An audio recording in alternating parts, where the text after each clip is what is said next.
Hello everyone. Today, a very interesting story awaits you. And before it starts, I would like to ask you to like this video and subscribe to the channel. The story will tell about a boy who decided to change his destiny to become an emperor and chose a completely different path.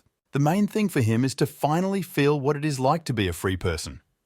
Also, the hero received considerable strength, which will help him in battle. The boy has a token that reminds him of his past in the imperial palace. Despite everything, he is sure that thanks to the acquired power, even the heavens recognize his dominant position. Parubok walks a difficult path, helping himself with a stick. It rises to Taishan, a mystical mountain peak. He went to the grave, on which he placed a golden token. Feeling powerless and sad, the boy lay down on the ground near the grave. He remembered Sun Lian and was saddened by the fact that he was only able to fulfill one promise he had made. A glowing, bright blue butterfly flew nearby, which definitely had a certain meaning for the boy. This is connected with his imperial destiny. Emperor Chezhou Yuanshan spends time with his grandson Chezhou Yunven, asking him what strength is. It seems to the boy that strength is flowers. He says that both flowers and power are talked about by everyone, regardless of origin. And to get it, they go to the capital. To confirm, Chezhou Yunven points to a butterfly sitting on a flower.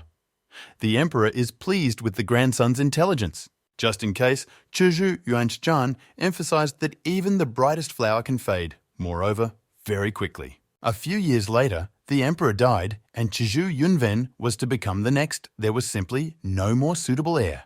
Prince Yanvan turned out to be a vile person who did not care about the last will of the deceased. Chezhou Yunven was puzzled by the behavior of his own uncle, who called him names and kicked him out of the palace. Yanvan said that everything has a price and drew his sword as an eyewitness, determined to kill the god. The man was so mad at the possibility of becoming emperor that he staged a coup during which he killed everyone who disagreed. Young Chezhou Yunven was helped to escape by Master Sun Lian, who led him through a secret passage. In addition, the boy was instructed to climb to the top of Mount Taishan, place a token on the monument, and find two people there who were completely loyal to the past emperor. Chezhou Yunven cried because he didn't want to continue living a life filled with shame. Sun Lian was enraged and ordered to survive at any cost and preserve the honor of Chu Yuanshan. Then he shed a tear and asked the heir to promise that he would save his life. After that, the boy saddled his horse and galloped off to Mount Taishan, and Sun Lian sincerely wished him good luck. Chezhou Yunven despaired, remembering the conversation with his grandfather and dreaming of being born as a free butterfly instead of a flower that easily withers. He fell asleep lying on the ground. The young man was found by two old men who at first mistook him for a beggar but were surprised that he had long hair. But when they noticed the emperor's token, they realized who was in front of them, and then they moved to the cave. When the boy woke up, the old men introduced themselves as the secret guards of the former owner. Their names are Hwan No and Huej No. They said that the token is a symbol of the monarch, which should be kept only by the true heir. The elders wanted Chezhou Yunven to be given the title of emperor no matter what. The young man immediately replied that he did not need it. He wants to completely forget about the destination and get an ordinary life. Chezhou Yunven also asked to be addressed as young master instead of your majesty because he was tired of being tied to the imperial destiny. Huej No was very upset. He hoped that the boy would fulfill the assignment, or at least put some effort into it. Chezhou Yunven admitted that he wants to change not only his name, but also everything in his life. Suddenly, Fan No perked up, came close to the heir and asked if he was really ready to forget his past. The guy said it was his dream, so he would be happy if it happened. The old man replied that this is possible. Huej No understood what he was talking about and reminded him that it was forbidden. Van No didn't care, because that's what the heir wants. The young man immediately agreed if they were willing to give him the freedom that a butterfly has. The old man explained that it is necessary to choose any person who existed in reality, but is now dead. Chezhou Yunven said that he would choose someone from Jianghu. He did not know their history well, but he asked for just such a person who has complete freedom. Huej No did not like this idea very much because the young man does not understand who he is really talking about. After thinking for a while, Hwan No said that Sky Demon was the best fit for that description. Although the other elder tried to stop talking about it, Chizhu Yunven liked the demon's name and agreed to the proposal. Fan No began the ritual by lighting candles and taking a gong with a demon image on it. It turned out that the old man once stole a book with secret information about summoning and binding demons and a pill with the souls of 2 of them. Huej No operated on Chizhu Yunven's body to make it fit for the ritual. He changed the position of some bones, used a lot of elixirs and poisons. It was difficult for the old man to do this because of his age, but he did not make mistakes. Fan No liked his work, so he began to summon the demon, but the demon was very unhappy to be torn from his sleep. Fan No began to explain that he wanted to give the awakened a new life in a human body. The demon laughed when he realized the offer he was being made and refused. This surprised the old man very much. Fan No wondered why the answer was that way. The demon replied that he did not want to become a human again, because he really liked being perfect. He does not want to feel loneliness and boredom on earth. Anywhere, in the opinion of the demon, is more interesting, even in hell. So he asked not to bother him anymore. Otherwise, he might take his life. This did not suit the old man at all. He began to quickly think about how to persuade the demon to agree. Fan No called the heavenly demon an idiot, which angered the spirit even more. He was almost ready to commit murder. The old man began to talk about the fictional ascetic Chazan Sanfen, who has such tremendous power that people of this generation believe that the power of the heavenly demon is worthless compared to him. Fan No continued the story by saying that humanity is constantly changing and improving its martial arts skills. It doesn't even make sense to compare the demon generation and modern times. The spirit was asked to prove the incomparability and invincibility of which he spoke so confidently, because now it is in doubt. After learning that Chizhu Yunven was 20 years old, the demon concluded that the body should live for at least another century, and agreed to train and prove that he was the strongest. The demon liked the idea so much that he promised to repay Fan No in some way, after he finished his business. The old man began the procedure, and the heavenly demon's soul gradually began to flow into the young man's body. Huej No gave the boy a pill and continued the soul-body binding. Chizhu Yunven woke up, his eyes turning bright red. He started grabbing his head and said he was hearing voices in his head. The guy started going crazy and screaming. Fan No concluded that something had gone wrong. There was a clash of minds because the demon was unable to take control of the body. If there is no influence, then Chizhu Yunven will lose his mind. Huej No suggested taking the demon's soul out of the body, but the stolen book didn't describe it, so no one knew how to do it. Fan No remembered that they had another pill. Summoning another demon can help partially suppress the demonic nature of the one they have already placed in the heir's body. Huej No didn't immediately understand the idea, but Fan No explained that he wanted to transfer another soul into the boy, another legendary person. Chizhu Yunven's life was at great risk, so they didn't hold back and started the process. This time the procedure was successful. The boy regained consciousness and asked to be given something to eat. They put a lot of food on him, including meat, which he attacked with great excitement.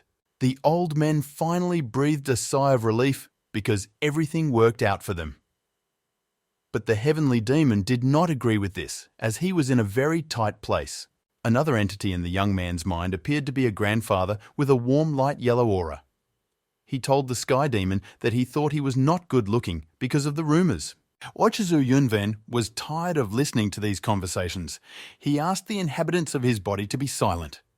The heavenly demon expected that the boy would feel pain from his words, but this is no longer the case.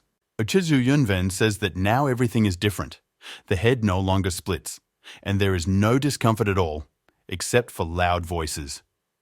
The heavenly demon is displeased that he, the strongest creature in the world, is being spoken to without due respect. The patriarch of the Shaolin Temple Huejnen turned out to be the new spirit that was implanted in the young man's body. Chizhu Yunven thanks him so that the heavenly demon can no longer interfere.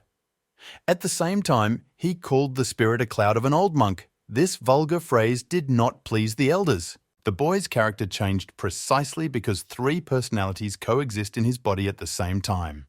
Chizhu Yunven became quite disrespectful to the elders, demanding that they bring him food and water as soon as possible. The young man wants to come up with a fighting name and asks Huejnen for help, as he is the most experienced among those present. The spirit offers to be called Inconstancy, but Chizhu Yunven did not appreciate this option because he thinks that he will immediately want to be killed with such a name. The boy now asks the thoughts of the heavenly demon. He says that he should have been asked right away because the stupid old man can't know anything about coolness, and the name he suggests is Iron-Blooded Sura. Chizhu Yunven didn't like it either because it reminds him more of an overseas title. The heavenly demon became very angry and tried to take control of his body. Despite all efforts, nothing works. The presence of another entity does not allow taking over the body. The demon decided to unite for the time being, but to wait for the opportunity to completely absorb his vessel. Chu Yunven notices the purple entity mumbling something. The heavenly demon gets away with coming up with a new name, the Heavenly Destroyer. The boy likes such an offer, and he finally decides what he will be called. After a while, Chizhu Yunven is about to go somewhere, which makes the elders interested. The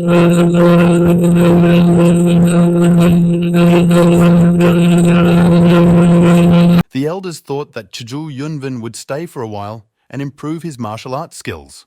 The boy is sure that he has enough strength in himself thanks to the demon and the monk. Nevertheless, the indignant old men do not really believe him and do not want to let him go so quickly. Chizhu Yunven finds a way to convince Huejno and Vanno that they have nothing to worry about. He looked at the large tree in his path and suggested the heavenly demon to stretch out a bit. Together they used the force, as a result of which the tree will no longer hinder anyone. Chizhu Yunven continued on his way, humming a song and smiling at his power. Vanno is somewhat doubtful that everything will be fine. But the elders understand that the young man will not listen to them. The mighty tree was completely uprooted, and in addition, a dugout road appeared. The power of the air scares the elders a little. Chu Yunven is already somewhere on the way, and Huejno and Vanno are always thinking about him, worrying about whether he is safe. Vanno noticed that the boy resembled the past emperor. The elders hope that he will not forget the scriptures.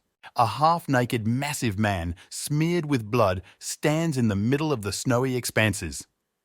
This is the demon king Hagunpyo, who has clashed with people from the Orthodox faction. He is kneeling with a sword, and figures in white kimonos surround the man from all sides. One of them arrogantly says that Hagunpyo has the spirit of an inherited martial artist, but luck is gone.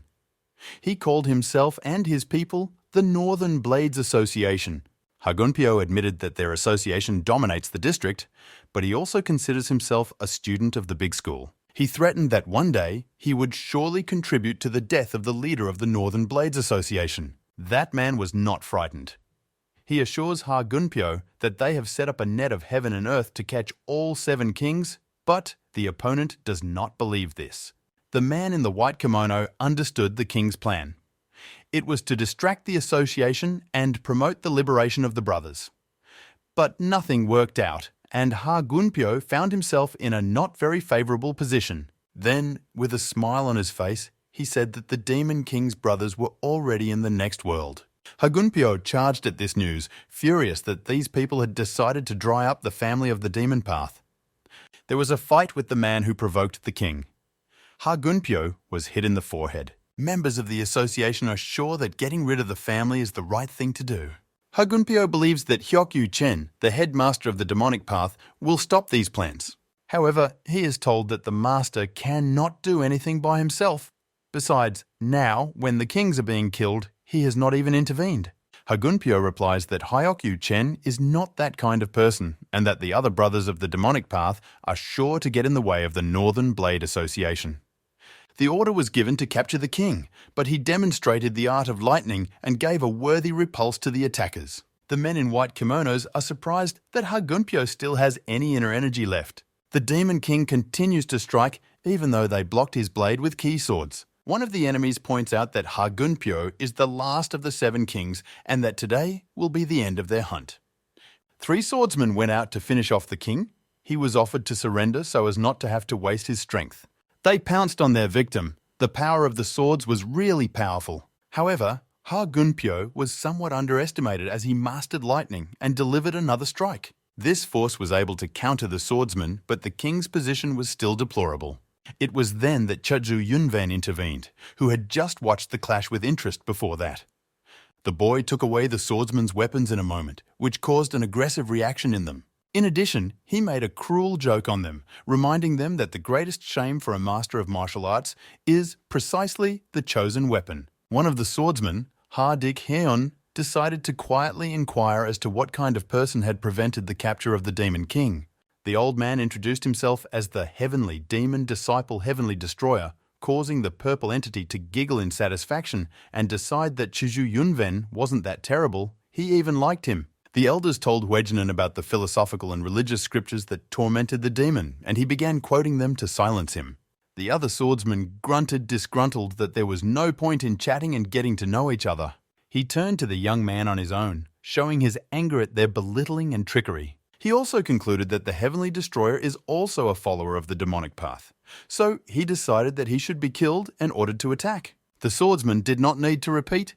They ran to attack, and the boy was in no hurry to do anything. The heavenly demon had already thought that maybe Cheju Yunven would stand until he was killed. But what the boy had experienced before the souls were settled would not allow him to simply fold his hands in the face of danger. Despite being greatly outnumbered by the swordsmen, the Heavenly Destroyer easily repulsed all of the attackers. Although it still seemed to the Sky Demon that the boy wasn't using even half of his power, causing the spirit to scoff. The members of the Northern Blade Association had already begun to retreat, and the one who had ordered the attack called them worthless. This man decided to attack the young man himself, but he only managed to cut his hair short.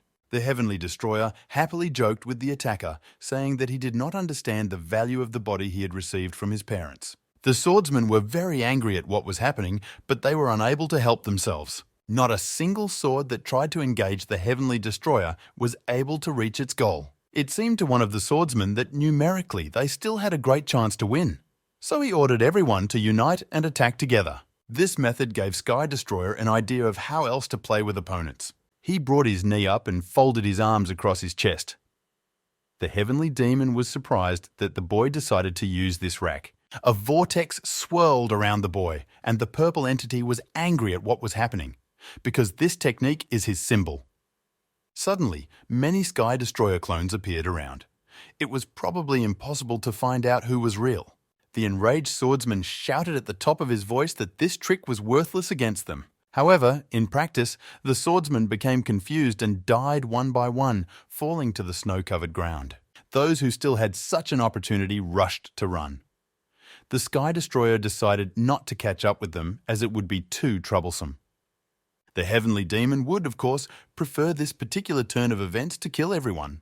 Hagunpyo, who hasn't been involved in the battle all this time, is also not too happy that someone was able to escape.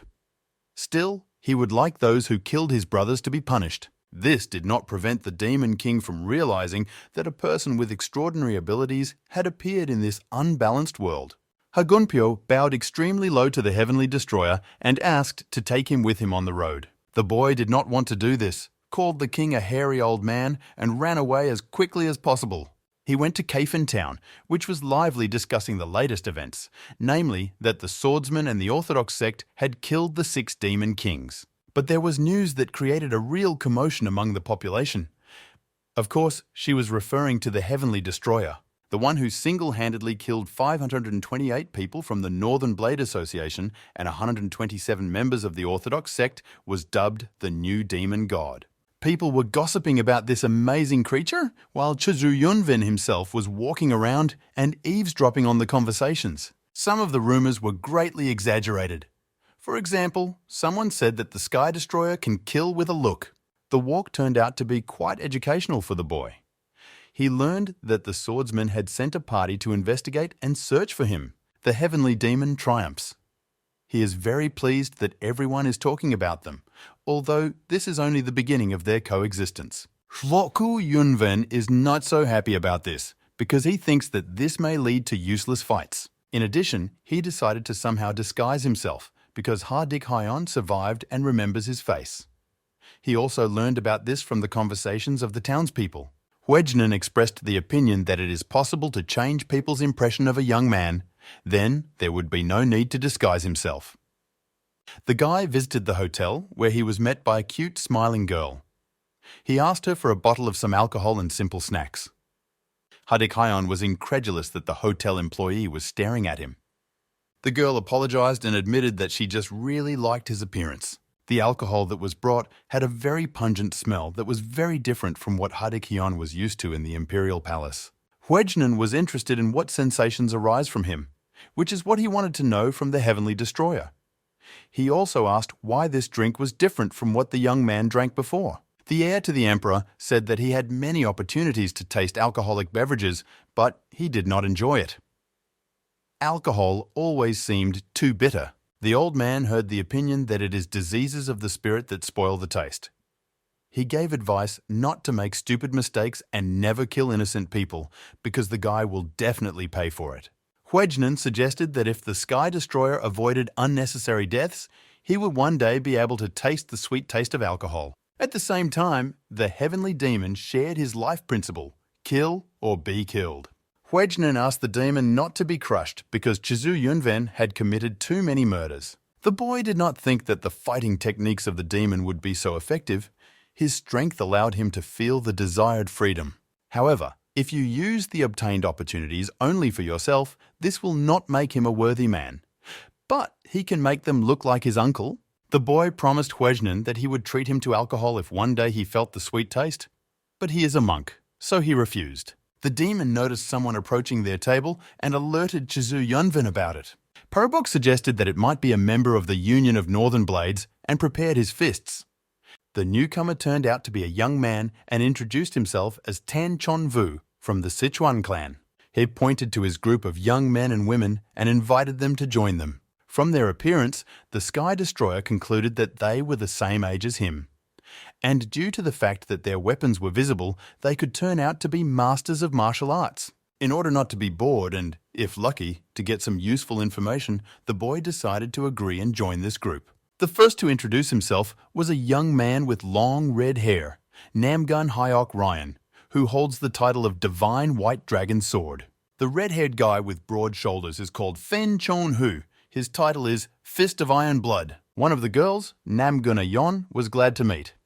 And her twin sister, Namgun Hyomi, not so much. After everyone gave their names and titles, Chizu Yunven realized that they were descendants of the great martial arts clans. He introduced himself as a disciple of Ven Yun, constantly traveling and finding himself in different cities. The heavenly demon did not appreciate the fact that the boy did not introduce himself with the name that he had invented for him. According to the demon, no one would recognize him anyway. The group that the main character met consisted of 4 boys and 4 girls. Their social status is much higher than, for example, members of the Northern Blade Association.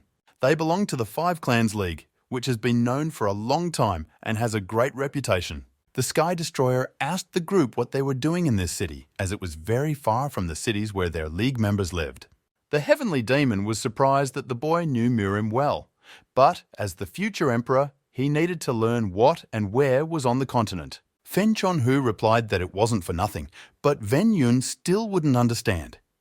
The only thing he said was because of certain events in Marima. Namgun Hyomi added that Kaifen is the base of the Northern Blades Association, although there are a lot of poor people living in the city. The Sky Destroyer continued to question, to which the girl angrily replied that they had come to attend an association banquet that would be held for the entire faction. Namgun Hyok. Ryan asked Namgun Hyomi, who turned out to be his younger sister, spoke more politely to their new acquaintance. The guy apologized for asking a lot of questions. The fact is that he does not understand the division of Murim into factions. Namgun Hyok Ryan took it easy and didn't mind sharing some details. He warned that it could be dangerous in Marima as a serious conflict is brewing. An important role in this is played by the division into orthodox and demonic paths. Each person must choose whom to support. The Heavenly Destroyer wondered if it was possible to remain neutral in opinion and not take sides. The interlocutor explained that this, of course, happens. But those who try to sit on 2 chairs are threatened with destruction. The Sky Destroyer decided for himself that this was a very stupid reason to kill someone. He asked who would kill people with a neutral position. It turned out that this is being done by the Orthodox faction, including their group, Namgun Hyok. Ryan shared his thoughts on this. He does not consider killing followers of the demonic path, and simply those who do not show direct support for the orthodox faction, to be the right way. The heavenly demon found this to be a very frank consideration, especially for someone belonging to the orthodox faction. Namgun Hyomi asked her brother not to speak such provocative thoughts in a place where outsiders could overhear them. The heavenly destroyer was somewhat surprised that Namgun Hyok Ryan's stance was not affected by the surroundings, and decided to pay more attention to him and his expressions. Namgun's brother, Hyo Mi, although she didn't like it, suggested that the new acquaintance ask him about everything of interest regarding the situation in Marima. The boy decided to take some risks and ask who is the strongest person now. The atmosphere became more tense in an instant. The faces of the group members twisted a little. It became clear that this issue contains a sensitive nature. Namgun Hyok Ryan still decided to answer. No one can unequivocally say who is the strongest, since the world is big and there are many martial arts masters. Besides, not all of them lead a social way of life. Perubok led to the fact that it is quite possible for someone so strong to appear, whose skill will so exceed the abilities of all others that no one will doubt that this person is the strongest. Namgun Hyok Ryan thinks that such a person can appear at any time, and no one will be able to answer what kind of background and past he will have. The Sky Destroyer inquired about Hwejnin, specifically how strong he was. Such a question was surprising, since this patriarch lived a long time ago, 700 years ago. As soon as the heavenly demon heard that Hwejnin was almost forgotten, he immediately began to mock the old man. The heavenly destroyer decided to ask the group about the past of the purple entity as well. Namgun Hyok Ryan suspected something was wrong because the boy said that he did not know about Murim's history, and then he started asking about little-known people from the past. He said that the story of this man is full of incredible facts, but it is difficult to be sure of them. The heavenly demon was enraged by this answer, because everyone in heaven and even beyond it knows that there are no fictions in his biography. The conversation was interrupted by a group of people in white kimonos who suddenly entered the establishment. One of them, a rather elderly man, shouted at the girl, calling her names and, probably, intending to harm her in some way. Tears flowed from her eyes. She was very frightened, begging for mercy on her. Due to the color of the clothing, the Sky Destroyer realized that the crowd that entered were members of the Northern Blade Association. The man who attacked the girl is the vice captain of the Car White Tiger Sword group, Dek Sam. He firmly grabbed the victim with a big strong hand by her long hair and began to pull it painfully. From his words, it became clear that the girl ran away from her father. For this act, the vice captain called her a cheeky girl. While the victim was screaming for help, Kardec Sam noticed someone approaching him quickly. Namgun turned out to be that someone Hyo Mi, who ran up with a weapon, extending her sword towards the aggressive member of the association. She denounced the fact that there is complete lawlessness in the city, and a master of martial arts allowed himself to attack a defenseless girl. Other people watching the situation took her side and started shouting words of support.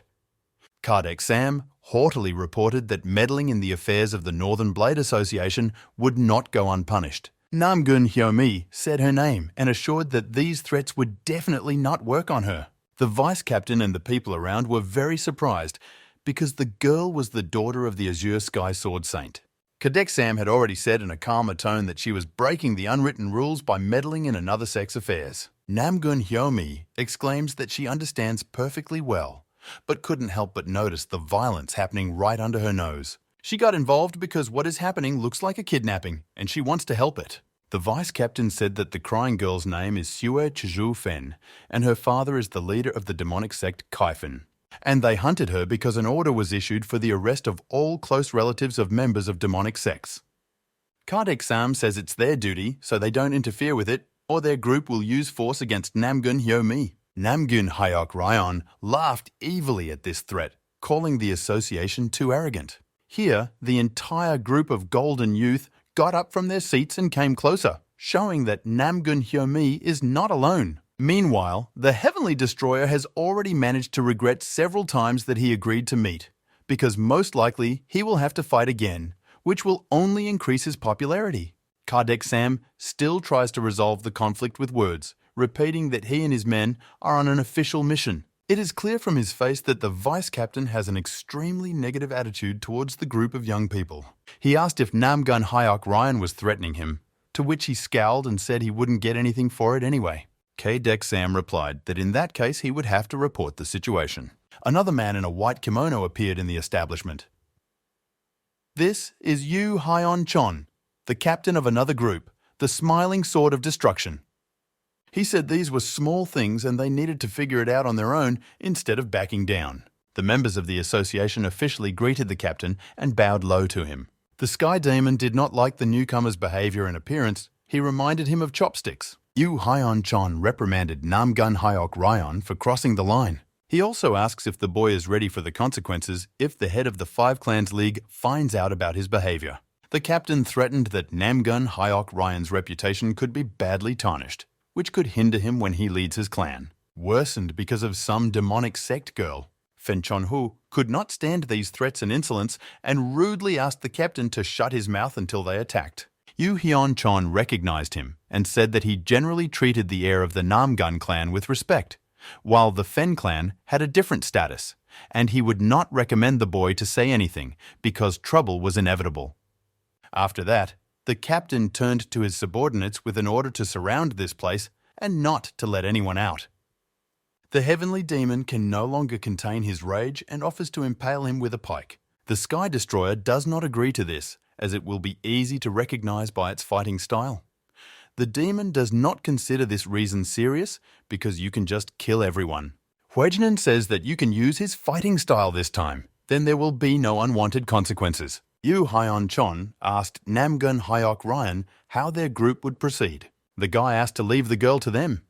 If they don't, he plans to go with them and see how the investigation goes.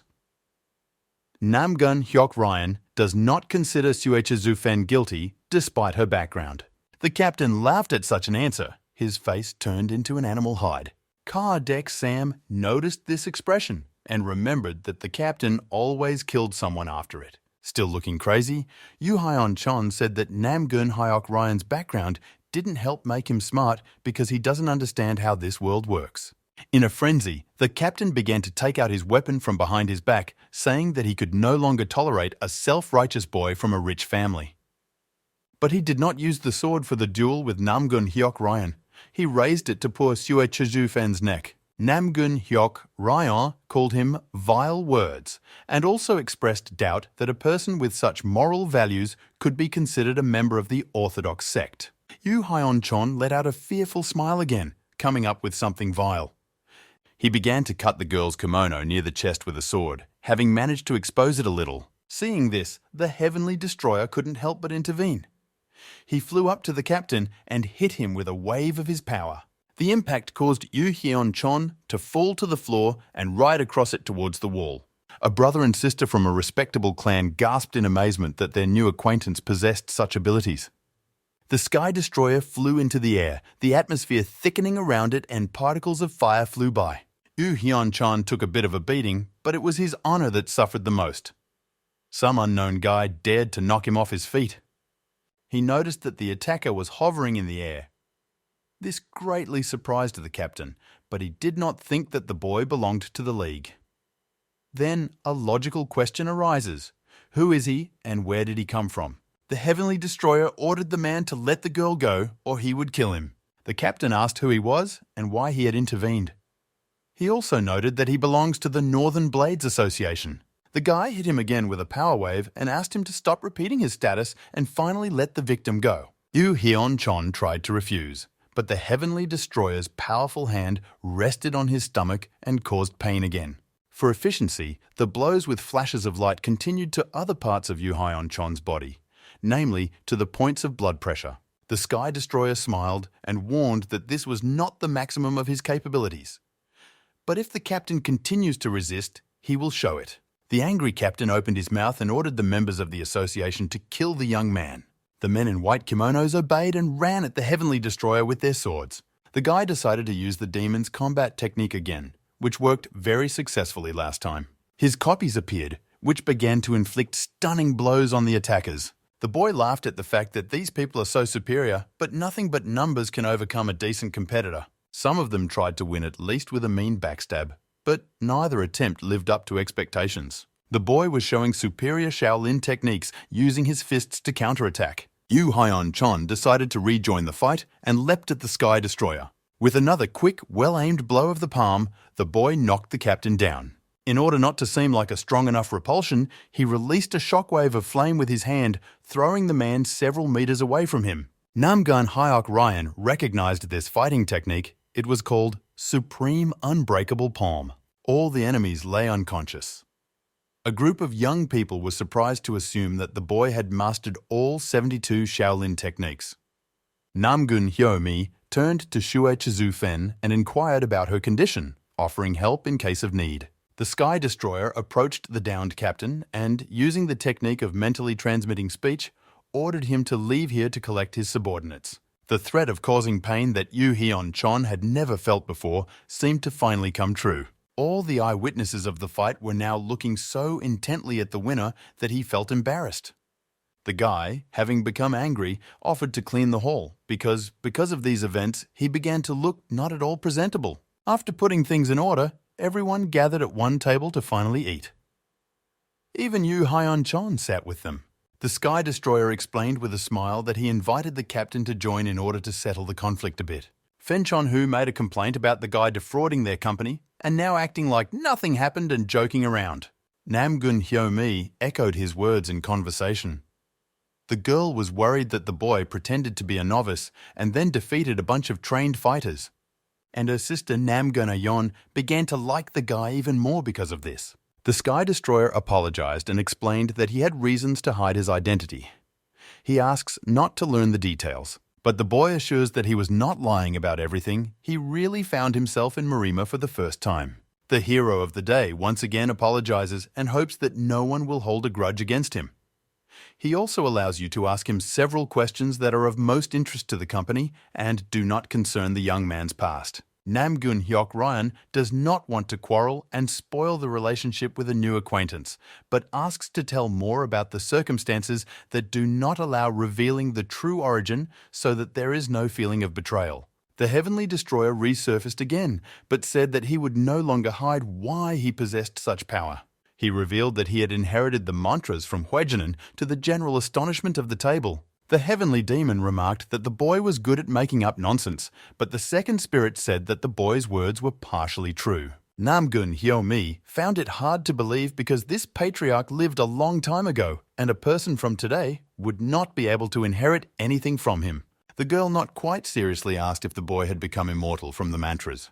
Fen Chon-hu thinks that this is absolutely stupid and that it simply could not be. The heavenly demon scoffed that the young man had failed to deceive this company. The Sky Destroyer continued to make up the story. Said that, of course, he had not met Hwaejinin in real life. He said that he grew up on Mount Taishan and came across an abandoned cave there as a child. The boy decided to investigate it and found a magical book with ancient writings. He went to the cave every day and studied the texts. It was difficult. It took many years, but one day he managed to use the power that was written about. This story could not inspire complete trust. Namgun Hyok Ryan remarked that the coincidence was extremely fortunate for the boy. However, the heir of the influential clan said that their group would easily forgive the deception, and the Orthodox clan should be happy to have a person with such power. The young man also said that the hierarchy in Marima plays an important role, so they will treat Ven Yun with all caution. It cannot be otherwise for a man who has inherited the divine will of Shaolin. He asked his friends if they agreed with him. Everyone answered in the affirmative with absolute support of his words. Yu Hyeon-chon, who had been by the side of the Heavenly Destroyer the entire time, wondered why he was sitting with these idiots. The boy read his mind and mentally asked him to relax and not cause trouble. At the same time, he kept a calm expression on his face and did not look at his neighbor so that no one would suspect that they were exchanging thoughts. The Heavenly Destroyer allowed him to leave here if he intended to cling to anyone again, even just out of his displeasure. Threatened with severe punishment if Yu Hyeon-chon spread unnecessary information. The man is very angry that such a young lad possesses heavy machinery that can separate thoughts and actions and also allows him to hear what he is thinking. The Sky Destroyer now addressed the captain aloud, sweetly asking if there were any remaining misunderstandings between them. Yu Hyon-chon replied, just as sweetly that he didn't. It is hoped that the conflict is over. So, the Sky Destroyer said that it must be time for the captain. It is still necessary to treat combat wounds. When Namgun Hyok Ryan found out that the boy had nowhere to stay, he offered to go with them to a nearby hotel where their group had already left their belongings. The Heavenly Destroyer agreed and decided to visit the outdoor bathhouse late at night. The young man wanted to live a quiet life, but something did not go according to plan. The Heavenly Demon said that this is how strong people live. The guy turned to Hwejnan and said that he owed him a lot because it was his techniques that he used today. But the old man assured that there is no need to think about it. The Sky Destroyer took a little nap. Suddenly, someone stout came to him and woke him up. It was Ha Gunpyo, whom the boy had recently rescued from the Northern Blade Association. The Heavenly Destroyer recognized the man immediately, but it was a wonder that he had come this far to find him. Hagunpyo again began to beg the young man to take him on the journey. The boy's ears began to wither from these requests. He wondered why they were looking for him. The man was determined to devote his life to the person who saved him. The Heavenly Demon suggested that there would be nothing bad about it. On the contrary, it is good when there is a person who is loyal to you and ready to help. The Sky Destroyer was still doubtful. If he takes another person with him, especially such a large one, it will increase the risk of drawing attention to himself. But the desire to have an assistant prevailed, so the young man agreed to accept Hagunpyo. He told the man that he didn't have the skills to help the boy right now and told him to go wherever he told him to practice and improve his skills. The Heavenly Destroyer sent Hagunpyo to Hwan-no and Hwejno on Mount Taishan. The man was carrying a huge pile of things on his back, and he had to search for this place for a long time. He greeted the elders and informed them that he had come to them on the orders of his master. Hwan-no and Hwejno were not too happy that the Sky Destroyer had told someone about their secret place. The young master, meanwhile, studied with Hwejnan, who taught the boy to concentrate on energy flows. The spirit praised the Heavenly Destroyer for his diligence and acknowledged that the practice helped him better control his internal energy. The Heavenly Demon does not understand why he should deal with such elementary things. Hwejnan noted that training something light is also important. The demon decided to ask the Heavenly Destroyer about his immediate plans. The guy replied that he didn't have them at the moment. The purple entity made fun of the boy's insufficiently strong body, which is why it cannot yet teach him its techniques. He also offered to come up with plans on his own. The boy did not like the prospect of someone telling him what to do and where to go. The demon is not happy with this. He is sure that without his help, none of the ambitions of the Heavenly Destroyer will make sense. Hwejnan intervened in the dialogue and said that everything happens in natural harmony, so you can just trust the universe. The boy stopped this conversation, not wanting the spirits to interfere so much in his life. He thought about the fact that, although he had been given martial arts skills, he had no memories of the spirit life. He asked why this happened, to which the Heavenly Demon replied that everything would return when the boy gained the necessary strength and trained his inner energy well. He clarified that the Heavenly Destroyer needed to increase its power 10 times. Then, they and Hwejnan would also receive their full form. In addition, if the ghost technique is applied to the boy, he will not fight back, but one of the spirits will be able to inhabit his body and help. It was in this case that the Heavenly Demon could break free and take control of the body, but of course, he didn't tell the boy about it. Instead, the demon said that they would be able to transfer to the underworld or into other people's bodies and be less of a hindrance to the Heavenly Destroyer. When the boy fell asleep, he met his grandfather there. But he did not recognize him at first. In a dream, the old man turned into himself in childhood. He cried and told his grandfather that he missed him very much. The emperor finally turned his attention to the boy, gently ran his palms over his face. He asked his grandson not to be sad and reminded him that he must now go his own way. He warned the boy not to harm the world as the world harmed him. Grandfather urged him not to become a demon who only wanted revenge. He said that Ven Yun is a strong man and then dissolved into a mist. The spirits woke the boy up because they noticed that he had dreamed of something unpleasant. The Heavenly Destroyer chose not to tell the details of the dream, simply thanking the demon and Hwejnan. All three suddenly discovered that someone was trying to break into the boy's room. The Heavenly Destroyer thought that it was the offended enemies who had sent the assassin after 2 shameful battles for them. As he walked, the Heavenly Demon realized that it was a woman. This puzzled the young man. A pretty pink-haired girl walked into the room, but she was a stranger to the Sky Destroyer, so it seemed strange why she came by late at night. She approached the bed and said that from the first look at the young man, she understood that he was her destiny. She put her hand on his and confessed that she did not want to lose the boy, so she mustered up the courage to come to him. The heavenly demon felt funny and did not understand why the young man was so embarrassed. Huejnen did not approve of the girl's actions. The unexpected visitor was getting closer and closer to the heavenly destroyer every second. The boy stopped her actions, lightly grabbing her face and asking her to come back to him as soon as possible so that she would not have any trouble. The girl began to cry and complain that the young master did not like her. The young man assured that this was not the case at all. He does not even suit her, since he has no title and has recently arrived in Murim. The heavenly destroyer thanked the girl for her frankness and tried to settle the situation. The guest was still upset, but decided not to insist and listen to the boy's request to go to his room. Finally, she remarked that she would not give up her feelings for the boy. This once again caused the Sky Destroyer to feel embarrassed. The demon said that the hero can afford to have fun with the girl, and Huejnen praised the young man for his restraint. The heavenly destroyer got up from the bed, so the demon hoped that he would go to the girl's room. But in fact, the boy decided to take a walk in the fresh air and take a little rest from the recent events. Having gone out into the yard, he flew into the air. The heavenly demon praised the flight technique. It turned out that the guy was going somewhere to meet someone. This idea came to him after a dream with his grandfather. The young man flew to the imperial tomb, near which stood the monument of the deceased ruler.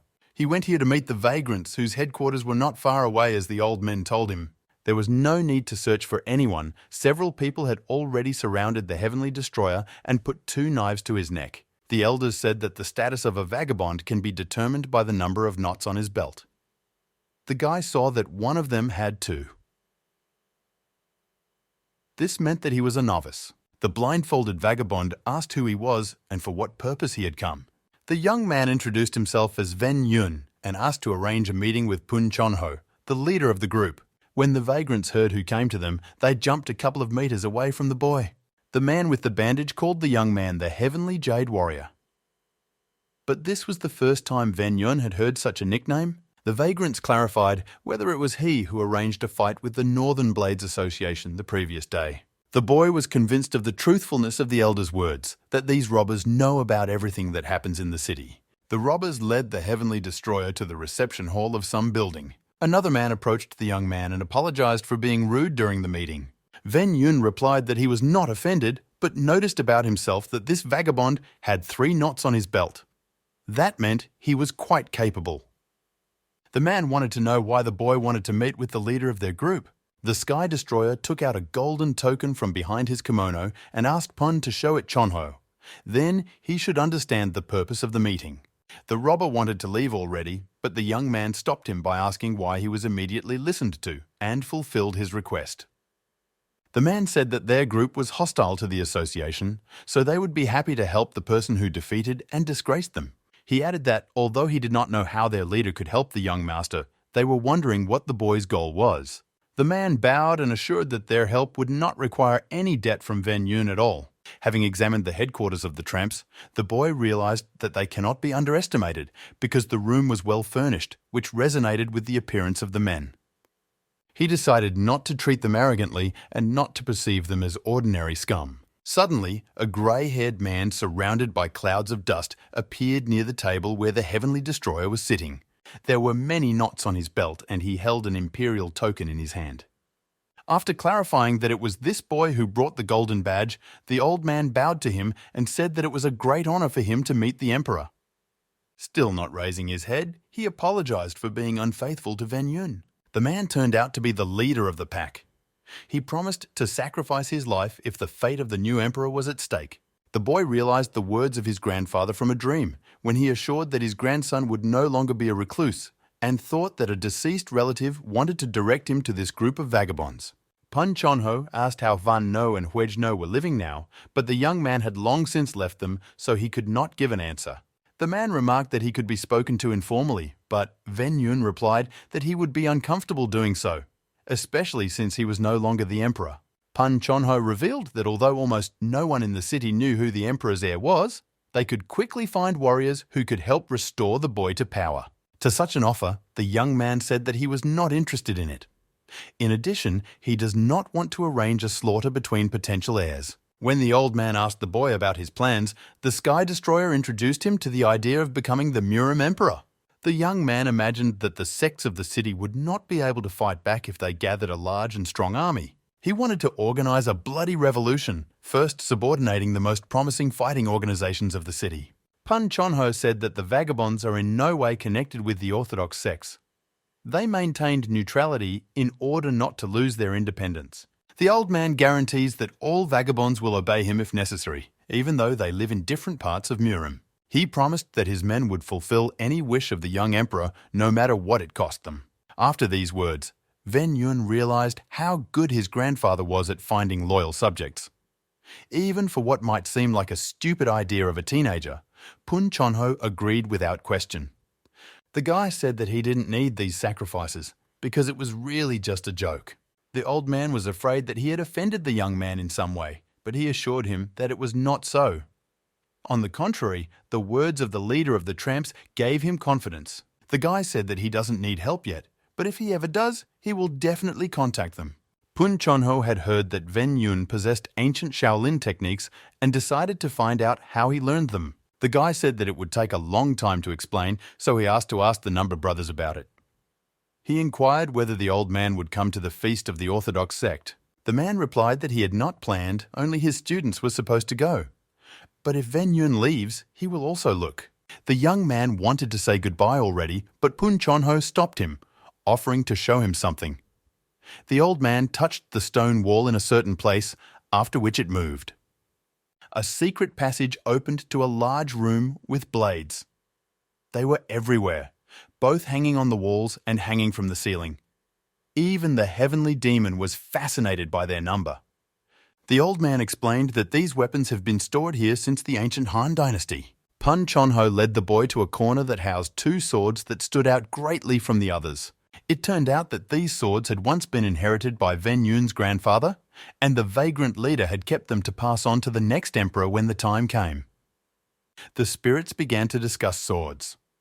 The sky demon was delighted with them, and Huejnin had a strange feeling. Pun Chonho asked to choose only one, the one that is more close to your heart. The heavenly demon began to shout for the boy to take black and Huejnin to take white. Ven Yun decided to be a little cheeky and ask if he could take two swords at once. The old man didn't mind, because this weapon belonged to the emperor's heir anyway. Both spirits took such a request of the boy as an audacious and greedy act. The boy, somewhat irritated by their behavior, asked Pun Chonho, "What is the origin of these interesting swords?" The old man said that the black sword belonged to the heavenly demon, and the white sword was called the spirit sword. The purple entity wanted the young man to choose the black sword for that very reason, because it was very familiar to him.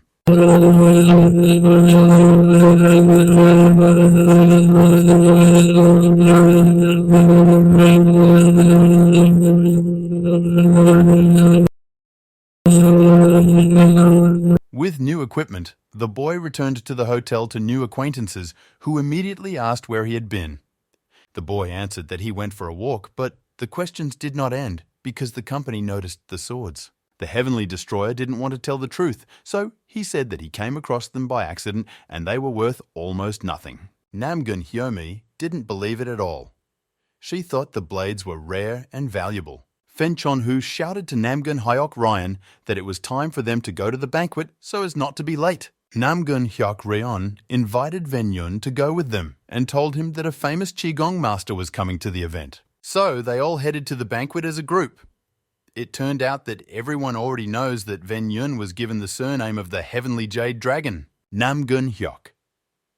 Ryan revealed that the whole city is actively discussing the identity of the new martial artist. He assumed that the boy could not avoid attention at the banquet. The young man felt helpless. He called himself a mere dilettante. Namgun Ayon, who is in love with him, said that this is not true at all. The boy did not really like her sympathy. The company approached the multi-story, mesmerizing building where the banquet would take place. Northern Blades is very different from other unions and leagues of martial arts masters. They have a large number of perfectly trained warriors. At the head of their association are 3 elders who lead swordsmen with different martial arts profiles. The union has more than 5,000 members. A stronger organization can only be called a vagabond. Namgun Hyok Ryon explained that demon and blood swordsmen are the most dangerous. Ven Yun noted that even their names made it clear that it was best not to fight them. The League member added that these swordsmen used to be assassins and robbers, but with great effort, the Northern Blades managed to convince them to join them. However, the demonic and blood swordsmen have not changed many of their principles. So, the 5 Clans League and the Southern Blades Alliance have a very strained relationship with the Northern Blades. Ven Yun opined that it seems illogical for the former bandits to belong to an official organization. After the boys' fascination with the construction of the Northern Blades, one of the group told about rumors that it cost 100,000 gold to build. To the young man's surprise, Namgun Hyok Ryan replied that the organization makes money by transporting goods. However, there are still side earnings in the form of an inn, training pavilions, and competitions. Previously, they also earned money with the help of magic, but this source of income has been replaced by robberies. Nearby, a black horse rushed with crazy speed and a loud sound. The person who was on it shouted for people to clear the way. Dust was rising around the horse. Ven Yun decided to do something about it and stood directly in front of the animal. Members of the group wanted to stop the boy. It was too dangerous for him. Even the heavenly demon began to panic and worry that the horse would now trample the young man. Realizing that some person blocked the way, the rider seems to have ordered the animal to jump. She did it so high that she managed to miss the boy. After that, the rider on the horse galloped away while the shocked people looked after them. The group, along with the heavenly demon, began to mock the boy who failed to show off his strength. Ven Yun is surprised that they met such a skilled rider in a city where horse riding is not popular at all. Even in the Imperial Army, it would be difficult to find such craftsmen. Ven Yun thought about the rider's appearance. And although he was disguised, the boy assumed that it was a girl. Namgun Ayon is tired of standing in a long line. Her brother asked her not to fret and to learn to wait. Ven Yun said that it is okay not to study. He noticed someone in the crowd and began to joyfully call him. It turned out that the boy was addressing Yu Hyon Chon, who was not at all satisfied with the meeting. He didn't think he would meet this group at the banquet. The captain quickly approached the young man and put on a smile, greeting the company with artificial joy. Ven Yun asked the man to use his connections and get the group of young people to be let through without a queue. The captain had no choice but to agree to comply with the request. He asked them to follow him. Yu Hyon Chon led the company to the luxurious free-flow pavilion and suggested that they wait here for the time being. The 2 members of the Northern Blades were standing near the building discussing Ven Yun. It seemed impossible to them that such a young lad could handle a group of their people. The leader of the association intervened in the conversation. Due to his sudden appearance, the men were thoroughly frightened. He said that half of the group was injured in the fight. After this disgrace, plus the battle with the Sky Destroyer, the Northern Blades lost the respect of the townspeople. The leader of the association asked the men to secretly deliver the boy to him in order to take revenge. Ven Yun turned his attention to the large crowd and wondered if there were so many people supporting the Orthodox sect. Military advisor of the association. So Chon Ark gave a speech to the guests of the banquet.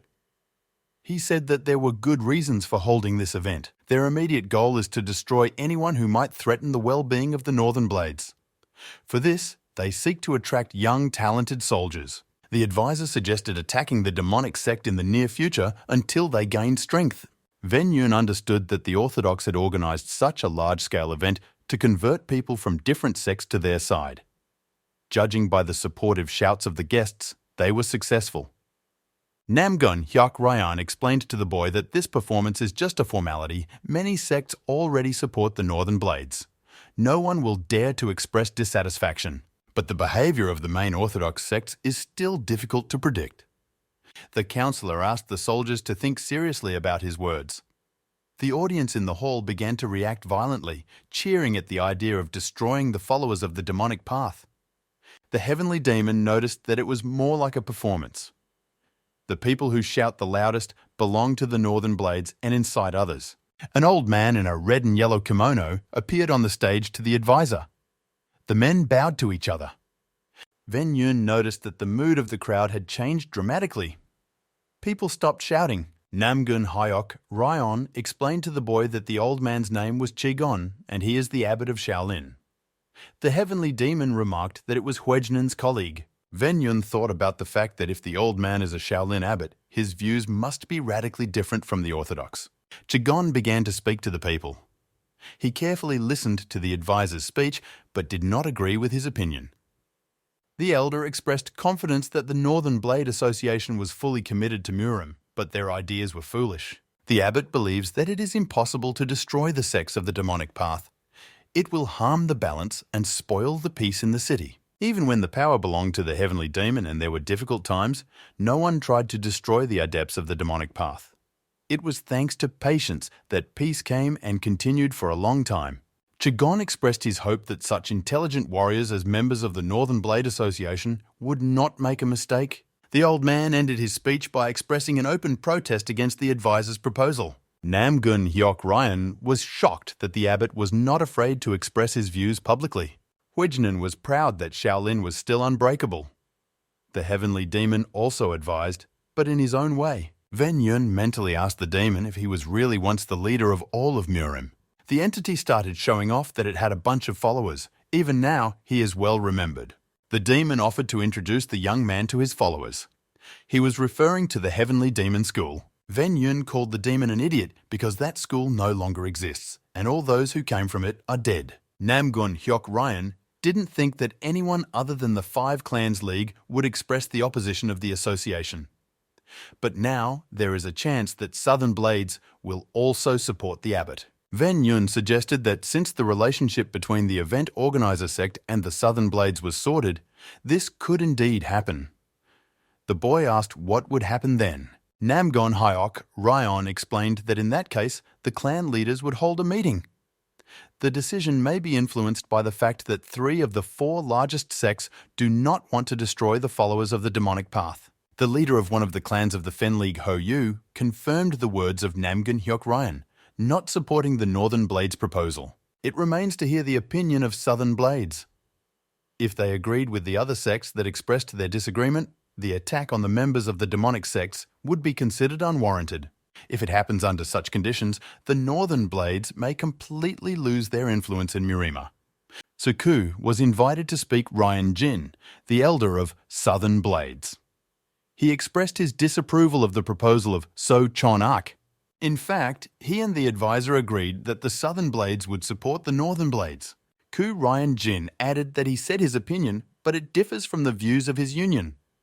They support the idea of Northern Blades. Spectators began to triumph that Northern and Southern today reached an agreement. So Chonak despised the Southern Blades, thinking that their opinions could be swayed if pressed. Ven Yun and Namgun Hyok.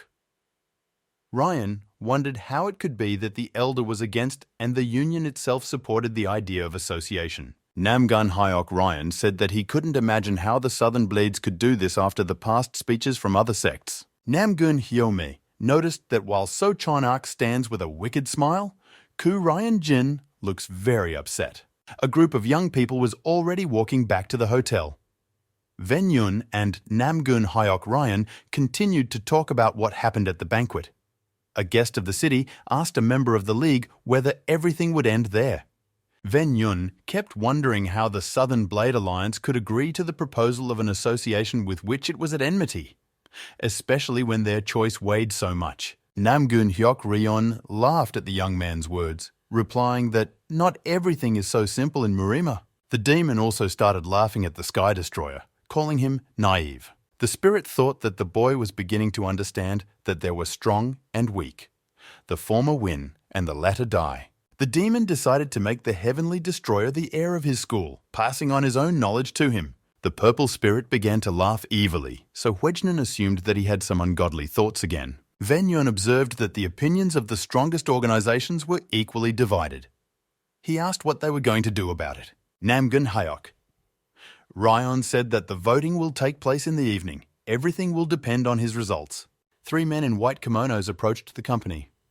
One of them asked who the Heavenly Jade Dragon was. When the boy answered, realizing that he was in front of members of the Northern Blade Association, the man said that their leader wanted to meet with him and asked to go with him. Fen Chonhu interjected, remarking that it was very impolite to call after yourself without even giving a reason. The Orthodox scornfully replied that his opinion was absolutely irrelevant compared to their master's order. Fen Chonhu got angry and almost started a fight, but Ven Yun stopped him and tried to calm him down. The young master assumed that he had no choice because the gathering of the clans was coming soon. The association member asked the boy to filter what he was saying and suggested that he was not even aware of the chance they had given him. Suddenly, Chi came up gone, apologizing for interfering and saying he couldn't afford to pass. He wanted to get to know the boy who had inherited Huejnen's knowledge. Because of this, the elder called him the spiritual teacher of the current abbots. Namgun Hyok Ryon thought he could have figured it out earlier. Ven Yun may rank higher in the Shaolin hierarchy. The abbot continued to speak. Since the boy used inherited skills for personal gain and fame, this is considered an insult to the superiors. They have to take some action. Huejnen didn't expect the old man to put so much pressure on the heavenly destroyer. The young man decided to use the power to show his abilities to the abbot. A wind rose around him and a flame appeared. The old man was not fazed by this, but he was too busy right now to waste time talking with Ven Yun. He asked him to come to the temple later, where he would be tested. The boy agreed and bowed respectfully.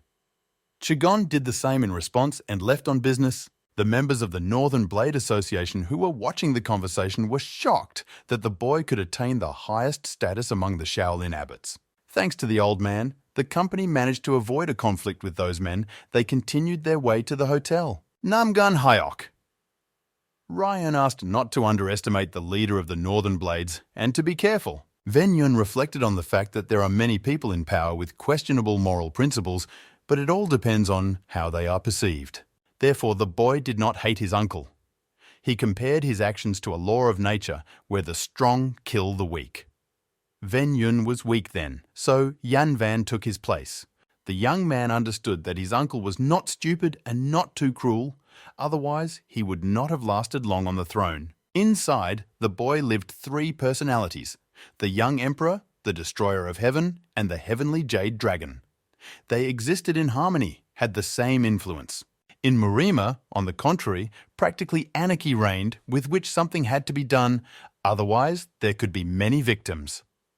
Huejnen expressed the opinion that everything is decided by the universe. But he gave power to Ven Yun. Perhaps it is he who will be able to establish peace and contribute to the peaceful life of the townspeople, returning the balance that has already been created in his soul. Ven Yun lay in the open air near the pavilion and waited for the results of the vote. Someone swept past him, then jumped to a nearby roof and somewhere further. The young man decided that this person possessed a very difficult movement technique. Ven Yun decided to find out who it was, so he gave chase, using his own, also insignificant skills. The mysterious man moved among the shadows. It was impossible to see him. The young man concluded that he was even stronger than Yu Haion Chon. They were approaching the Divine Sword Pavilion, where a banquet had recently been held. It's located in the very center of the territory under the Northern Blades Association. In Murima, only 2 men could boast the title of Divine Sword. The first is the leader of the 5 Clans League, Namgun V. The second of them is the head of the Association of Northern Blades, Doku Han Chon, who, by the way, just owned a 9-story pavilion. He is the youngest of the leaders of the strongest orthodox sects, but managed to get the prestigious nickname Emperor of Swords. His success can be explained by the fact that his father, who was once the leader of the association, was also considered a very strong warrior. The former leader disappeared after handing over control to his son. Some say he teaches martial arts to his grandson, Doku Mu. The person who was being chased by Ven Yun broke into the hot water pavilion. It was a small but beautiful building. Dozens of guards stood near the pavilion. Ven Yun decided that there was a very important person inside, or a serious criminal. The boy was interested to find out who was so closely guarded. Getting inside was risky. If he is caught, they will think that he is a thief. The young man asked the heavenly demon if he had any techniques that could help him get into the pavilion undetected. The spirit replied that Ven Yun was using her now. Little did the boy know that the heavenly demon's stealth technique would protect him from the attention of strong warriors. The demon asked not to underestimate his strength and to concentrate to use the most of his inner energy. The young man tried to listen to his words. A red essence surrounded him. The boy ran past the guard. He noticed only a light breeze, but almost did not suspect anything. Ven Yun was already inside and noticed the masked person he was chasing. She was looking for something. Suddenly, a girl appeared in the room. As clothes, she was wearing only a white towel. She addressed the man, calling him Fan Sa, and asked how everything went. Fan Sa turned out to be a girl. She addressed the half-naked woman as a lady. The news was probably not very positive because the masked girl began to drag with the answer. The lady asked her to tell everything as it is. Fan Sa followed someone and reported that he is terrible and bloodthirsty, uses girls who are in love with him. People from neighbouring settlements complain about him. According to the girl wrapped in a towel, it became clear that they were talking about the younger leader of the Southern Blades. Van Sa asked what the lady was thinking now. It turned out that man is her fiancé. The girl believes that there is no difference whether to marry her without consent or simply to sell her. Ven Yun realized that the unwitting bride was the daughter of the leader of the Northern Blade Association. It was the treaty about this alliance that influenced the fact that the Southern Blades agreed to the proposal of the Southern Blades at the banquet. It was difficult for the young man to understand the leader of the association who is ready to give his own daughter in marriage to some scum because of personal ambitions. Van Sa told her lady that there was no way she would do this, not even for her father or her clan. Doku Hanchon's daughter perked up a bit and asked Van Sa if she was willing to help her escape. The girl bowed and promised that she would always help her, because it was her duty. The lady thanked her and asked to leave her alone. The girl needed to think everything over. When she was left alone, she sat down on a chair and wept bitterly. This puzzled Ven Yun, but he understood the girl's feelings because he himself experienced something similar. The boy remembered his past when he lived as he was told, without changing anything. But it made him deeply unhappy.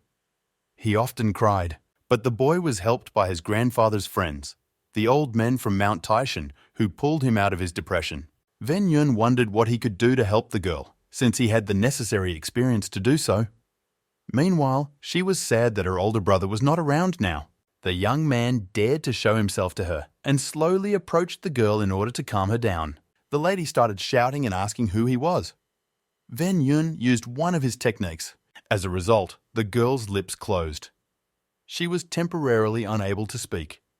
The young man bowed and assured her that he would not harm her. He gave his name and told honestly that he got here because he was following one person.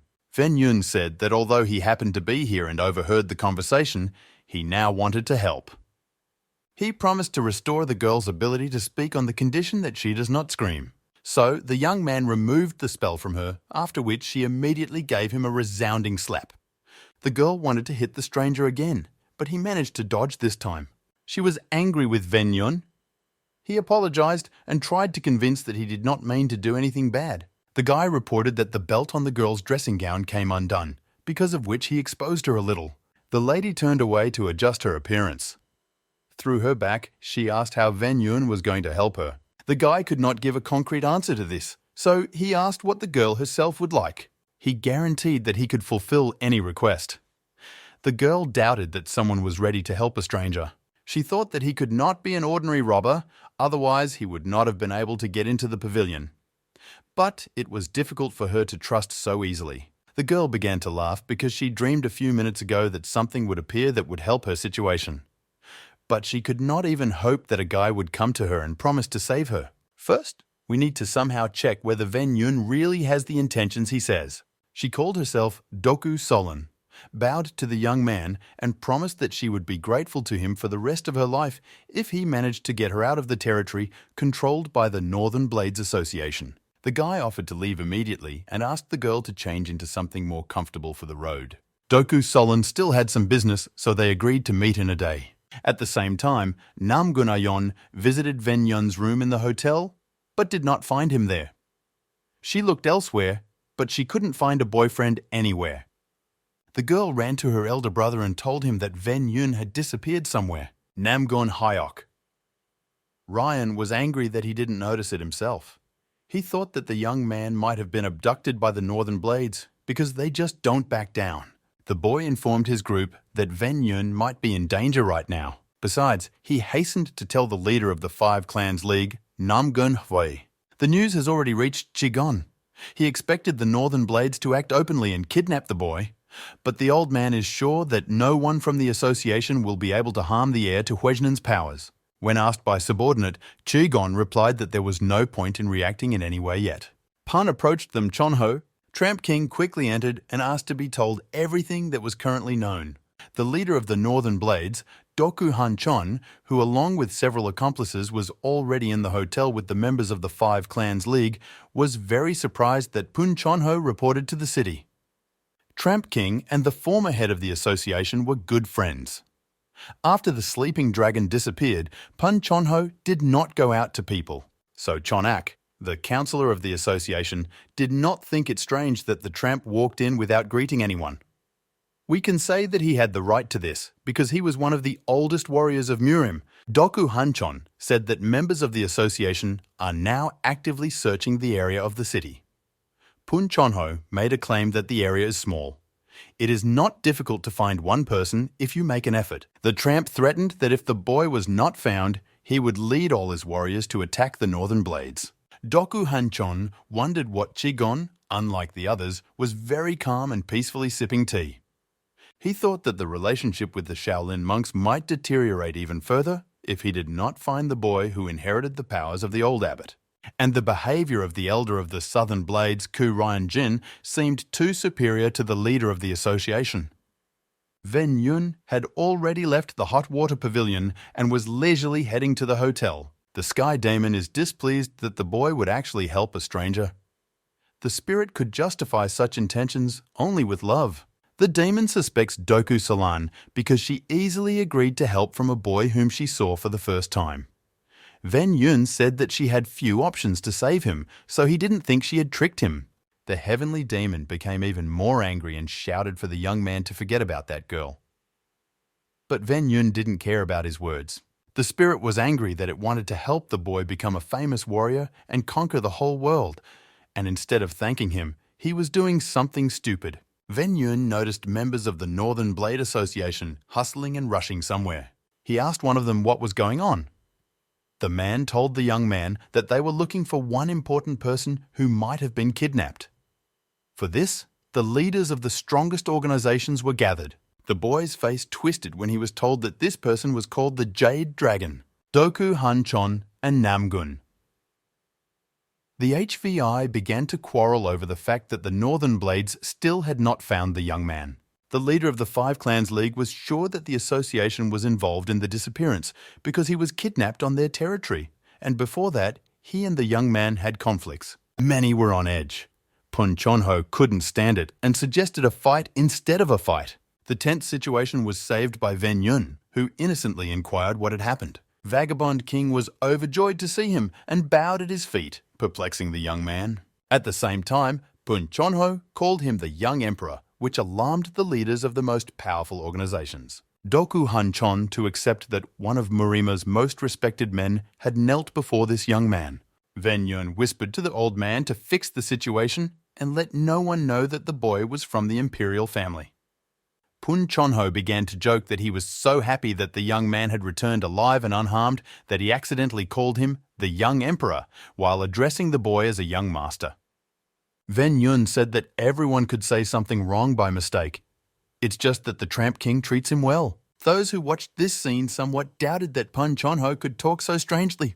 The young man bowed and apologized for causing the great masters to worry and almost not ruining the reputation of the leader of the Northern Blade Association. Doku Hanchon said that he does not hold evil and suggested that everyone forget about everything and sit down at the table. Others agreed. A table was set for them with appetizing dishes, but nobody wanted to eat. There was an awkward pause. Even though Doku Hanchon didn't show it on the outside, he was now very interested in the person of Ven Yun. The man is sure that he has secrets, and he promised himself to find out everything. The atmosphere at the table became more friendly. But Namgun Hyok Ryan felt uncomfortable dining with such influential people. Difficult for Ven Yun, Besides, he was offered a place at the head of the table. The young man felt that everyone was looking at him. He knew that the leaders would like to ask him many questions. Namgun HVI asked his son about his impression of Ven Yun's martial arts level. Namgun Hyok Ryon said that he was fascinated by the sight because the boy used the techniques of a Shaolin abbot. Ven Yun said that one should not be confident in his abilities since Qigong hasn't tested them yet. Pan Chonho asked if the young man planned to become a Shaolin elder once his inherited skills were officially confirmed. Despite Ven Yun's attempted protest, Qigong said that Huizhen was one of Murim's founders, so his follower has every right to get a good position. This would help the guy gain recognition as titles play an important role. Namgun Hartvoi concluded that Ven Yun would become one of the most respected people in Murima. The boy denied these words because he had only recently arrived here and was actually just a novice in martial arts. The boy's origin could not stop worrying the leader of the Northern Blade Association. Shaolin has a great influence in Murima. It is actually the foundation for all Orthodox sects. Tramp King also has power in the city and is subject to spies and a large number of strong warriors. Doku Han-chon was glad that he didn't have time to harm Ven Yun before he found out that Pun Chonho and Qigong support him. He needs the help of these old men to gain power over Murim. The leader of the Northern Blades realized that he would have to get along with Ven Yun as much as possible so that he would treat him well. The man regretted that he did not have a second daughter to marry off to a young man. Voting results became known. 70% supported the proposal of the Northern Blades Association. Opponents of their idea could not convincingly argue their point. Doku Han-chon got what he wanted. So, for the first time in the millennium that Murim has existed, the Orthodox sect has declared war demonic. Ven Yun asked the heavenly demon to teach him how to use the sword he once owned. The spirit gladly agreed because it would give him the opportunity to show off his skill. The demon ordered the boy to raise his sword in the air, and he did it easily. Then he asked to push the weapon as far as it would go. The sword flew, and behind it appeared a bright red trail of power. The heavenly demon shouted to turn the sword back, but it was difficult for the boy to adjust and change direction so quickly. The sword spun and then crashed into a bamboo stem and got stuck in it as a result. The demon burst out laughing. Under Ven Yun's control, the sword could not even cut through a plant, but in the hands of a true master, it can handle the hardest stone. The spirit explained that the boy had run out of strength because he had launched the weapon too far. He compared Ven Yun's actions to ordinary swordsmanship, although the young man did not understand why it was bad. The heavenly demon took on the role of mentor and began to ask what the boy even knew about this sword.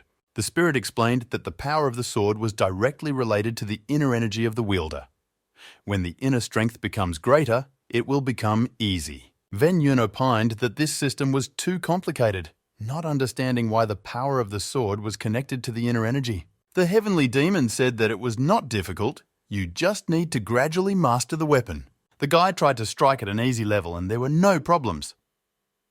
The sword obeyed him well. The spirit was in no hurry to rejoice because it was not a difficult task. He asked to release the inner energy and create a storm of swords. The boy calmed down and listened to himself. He managed to create a vortex of red energy. The heavenly demon was shocked that the young man had mastered a technique difficult for his level of internal strength on the first attempt. After the training, Ven Yun collapsed on the green grass from exhaustion and asked the spirit what his rank was now. The demon said that the boy jumped several levels and ended up in the Sword of Nature category. Ven Yun was surprised that at this rank one could use the power of nature to increase the sword's capabilities. This weapon can turn ordinary rain into deadly rain. Thanks to this, one person can destroy an entire army. Any natural phenomenon can be used to your advantage. For example, lightning. The heavenly demon wanted to explain the next level of swordsmanship as well, but it was difficult for him to do so. Ven Yun was amazed that there was a level above this, as the power of the nature sword was extremely great. The spirit said that there was also a cosmic sword, but asked the boy to forget about it for a while, because if he used its techniques in battle, they would be interested in him. The heavenly demon was not talking about the residents of Miram, about someone else, more dangerous. The leader of the Northern Blades invited the young man to dinner. He plans to use this invitation to find out the information he needs. Doku Han-chon greeted the boy respectfully and invited him to the table. Ven Yun said that it is not necessary to address him so respectfully. The leader of the association decided to show maximum hospitality. He offered the boy to stay on the territory of his organization. The option of building a personal pavilion for Ven Yun was even considered. The young man understood that this was no ordinary courtesy. He politely refused and said that there was no need to build anything for him, but he could settle in an empty pavilion. Doku Hanchon questioned whether that would be enough for sure. In fact, he didn't want to vacate any building because of Ven Yun. The young man replied that it was a joke. This angered the Orthodox even more, but he did his best to hide it. The maids brought them food. Ven Yun was amazed at its number and variety. Although he was the heir to the imperial throne and well-fed, he did not recognize many of the ingredients. The food proved just how rich the northern blades are. Doku Hanchon assured that his cooks cooked deliciously, even better than the emperor's. The young man was already sick of artificial courtesies. He decided to move on to more serious conversations and asked about the destruction of demonic sects. Doku Hanchon said that this is the final decision. All Orthodox sects must now support the Northern Blades. Ven Yun wondered which way the Orthodox planned to win. He expressed some doubts. The leader of the association said that the first step is to gather all allies and form the Marima Alliance. He estimated that it would take a year. The Orthodox will then move into action, but it will take even longer as members of the demonic sects have many secret hiding places. Doku Hanchon spoke rather vaguely about his plans after the victory. He said, "They will solve it later." He hoped that the Orthodox Union would not disintegrate in order to control the situation in Marima. Ven Yun was certain that this would not be done for order in the city, but for personal gain. Doku Hanchon talked about local rumors.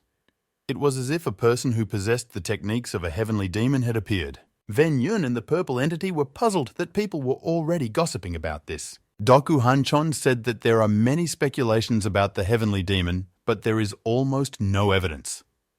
But the martial technique of that master fully corresponds to the demonic one. The leader of the Northern Blades offered the boy to join his soldiers since he is very talented and the army lacks promising young fighters. Despite the offer to become an influential person in the army, Ven Yun did not want to be turned into a pawn. He replied that he did not consider himself worthy of such a position, but he would definitely think about it. Doku Hanchon understood that the boy had failed to be recruited by this, but he had another idea. The man asked to call his daughter. Ven Yun didn't understand what Doku Hanchon wanted to suggest. Doku Solan greeted the boy pretending they were strangers. Doku Hanchon asked if the young man liked his daughter. He emphasized that he would not marry her to anyone. Ven Yun, realizing that the man is using his daughter as much as possible, replies that she is the most beautiful of all the women he has seen in Marima. Doku Hanchon said that his daughter is already 19 years old. It is already time to get married, and Ven Yun can become her husband. The young man once again repeated that he was not worthy of offering him all this, but he agrees to marry if Doku Hanchon wants it. The association leader is happy that he was finally able to come to an agreement with Ven Yun. Perhaps now the boy will not interfere with his ambitions. Ven Yun thought that they were already waiting for him at the hotel, so he hurried to say goodbye to Doku Hanchon and his daughter. The girl was surprised by what happened because she was already engaged to someone else. Her father told her to forget about the situation and continue preparing for the wedding that would take place next spring. Doku Solan never understood who would become her husband. Doku Hanchon said that she would marry the one she was meant to marry, the son of the leader of the Southern Blades. The girl wanted to ask something else, but the man scowled at her and rudely asked her to leave the room. In the evening, the streets were filled with townspeople. A holiday was planned in honor of the officially declared war with demonic sects. Ven Yun used the heavenly demon technique to storm the hot water pavilion again. There was a conversation going on inside. Fan Sa asked her mistress if she was sure about her decision to run away with that boy. Doku Solan expressed faith that everything will be fine. Ven Yun was not entirely pleased that the girl had already managed to tell someone about their arrangement. The heavenly demon tried to talk the boy out of here, but he said he had to keep his promise. The girls began to worry because Ven Yun still hadn't arrived. Fan Sa assumed that he was afraid that the lady would start screaming. The boy did not like such a thought. He came out and made a claim to Fan Sa. Ta suddenly stood between Ven Yun and Doku Solan. The martial arts master did not understand how she could not notice the boy who was so close. Ven Yun recognized her gaze, the same one he saw in the rider of the black horse who managed to jump over him. Fan Sa now also recognized the boy and called him crazy because he threw himself under the horse. Ven Yun called her back, citing her crazy antics in the saddle. Fan Sa took off what was masking her face. She said she couldn't trust her mistress to a suspicious young man with unclear goals and a secret background. The guy ignored her behavior, which irritated the girl and turned away from her. He turned to Doku Solon and asked if she was ready to go. The girl asked to wait a minute. Doku Solon barely pulled the heavy bag of clothes and accessories. Ven Yun said that they would not be able to take these things. The girl did not argue. Fan Sa pulled on her camouflage mask again and looked like she was going to run away with them. Ven Yun questioned whether this was really the case. He didn't like this girl, so he hoped he wouldn't have to travel with her. Fan Sa replied that she would go with them, of course. Doku Solon explained that this is the closest person to her. She cannot leave her. Ven Yun reluctantly agreed, but asked the masked girl to listen to him and be careful. Fan Sa assured her that she did not need a babysitter. She can take care of herself, but she has doubts about Ven Yun. The girl suspected that there would be trouble from the boy. He must have some secret powers, or he wouldn't be able to go unnoticed by her. Fan Sa asked how the boy planned to get them out of here. It will be difficult to get past security. It turned out that Ven Yun hadn't thought about it before. He asked Doku Solon came to him and looked into her eyes. The young man asked the heavenly demon if he would be able to fulfill his plan. He replied that it would come out very quickly. Fan Sa was furious that the boy was reaching out to Doku Solon in name only, regardless of her status. Ven Yun's plan was to change Doku's face Solon. These words surprised the girls. Then the guy suggests that the two of them leave the building. And when they are safely away from the guards, Ven Yun will take Doku Solon. Now is a good time to escape, as most of the soldiers are in the part of town where the celebrations are taking place. Doku Solon was worried about how the boy was going to change her face. Moreover, she liked her appearance and would not want another. Ven Yun assured that the true face would return as soon as the danger was over. Fan Sa suspected that the young man was going to use the metamorphosis technique. He confirmed this guess. The boy asked to call one of the maids, who was often seen by the guards. Ven Yun promised to demonstrate that he was excellent at using the face-changing technique. Fan Sa brought a girl named Jimen, which had to be woken up for this. The maids were ordered to just stand for a couple of seconds. Ven Yun hid with his powers so as not to have to answer unnecessary questions. When the young man had seen enough of the girl's face, he mentally informed Fan Sa about it. The maid was sent back, and Ven Yun sat across from Doku Solon and raised his palm to her cheek. The boy's hands began to emit streams of red energy that were directed towards the girl's face. A few seconds passed and Doku Solon was indistinguishable from Jimin. The young man boasted of his work to Fan Sa and asked the girls to go outside, so they headed down the corridor. Fan Sa was worried about Doku's condition Solon after the transformation, but everything was normal. The maiden laughed at her father making a deal with Ven Yun. He knows how to get what he wants. And now, Doku Solon recruited a young man. The girl didn't care who to trust. The main thing is to stay away from the Northern Blades Association. They had already gone outside, but were stopped by two guards. They wondered why the maids were leaving the building so late. Fan Sa didn't want to hold a ceremony with them. She asked to clear the way because they were following the lady's order. The guards announced that curfew had now arrived. Fan Sa said she understands that, but you can't listen to the lady. The security guard said that he was allowing them to pass. It was just appropriate to remind about the rules. One of the warriors noticed that the figure of Jimen changed somewhat, but the second asked not to be distracted from work. Ven Yun watched the girls and told them which direction to go. He ordered to turn around the tree. Ven Yun, as usual, appeared unexpectedly. He picked up Doku Solon and asked Fan Sa to follow him. The boy flew high into the air together with the young lady. Fan Sa was shocked, but forced herself not to focus on it because they were still in a dangerous place. Doku Solon mentally noted that Ven Yun had a pleasant smell. The boy asked where the girl wanted to be. He offered the option of going to the vagabonds. Doku Solon remembered that the young man had a good relationship with their king. so she agreed. It should be safe. They stopped at the Imperial tomb, creating an explosion of white energy. In addition, a small crater remained at the place of their landing. Hwan Sa came running a little later, gasping. Ven Yun was unhappy that she had delayed them. Now, the boy needed to return to the Northern Blades banquet to provide himself with an alibi. He asked the girls to tell the tramps that they were friends of the Heavenly Jade Dragon. And he also promised not to be late at the association event. Ven Yun once again flew into the air, and the girls could only watch in fascination. The young man was intrigued by the reaction of Doku Han-chon, who was soon to learn that his daughter had disappeared. The boy was met by drunken Namgun Hyok Ryan and Fen Chon-hu. They wondered where he had disappeared to again, but their condition did not allow them to dwell on it. Ven Yun began to drink with everyone so that no one would have any doubts later that he was present at the banquet. Namgun Ayon wandered beside him. Fen Chon-hu began to laugh at the fact that Ven Yun can do everything, both drink and fight well. He admitted that at first he hated him because he was so unique and had exceptional techniques. And now, drunkenly, the boy began to praise the young master of martial arts in every possible way. Ven Yun decided to say something too. Meeting their company was the best event in Marima for him. Fen Chon-hu was moved, shed a tear, and climbed up to hug. Ven Yun was a little embarrassed, but at the same time pleased. Namgun Hyok Ryan asked if Ven Yun wanted to go to the clan league with the group the next day. The guy replied that he had other plans, but he would definitely visit them later. The three young men raised a toast to their sincere friendship and to Ven Yun, military advisor of the association. So Chonak reported to the leader that the young maiden had disappeared.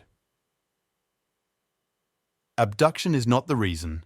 Doku Han-chon was furious, and he still couldn't believe that the girl ran away of her own free will.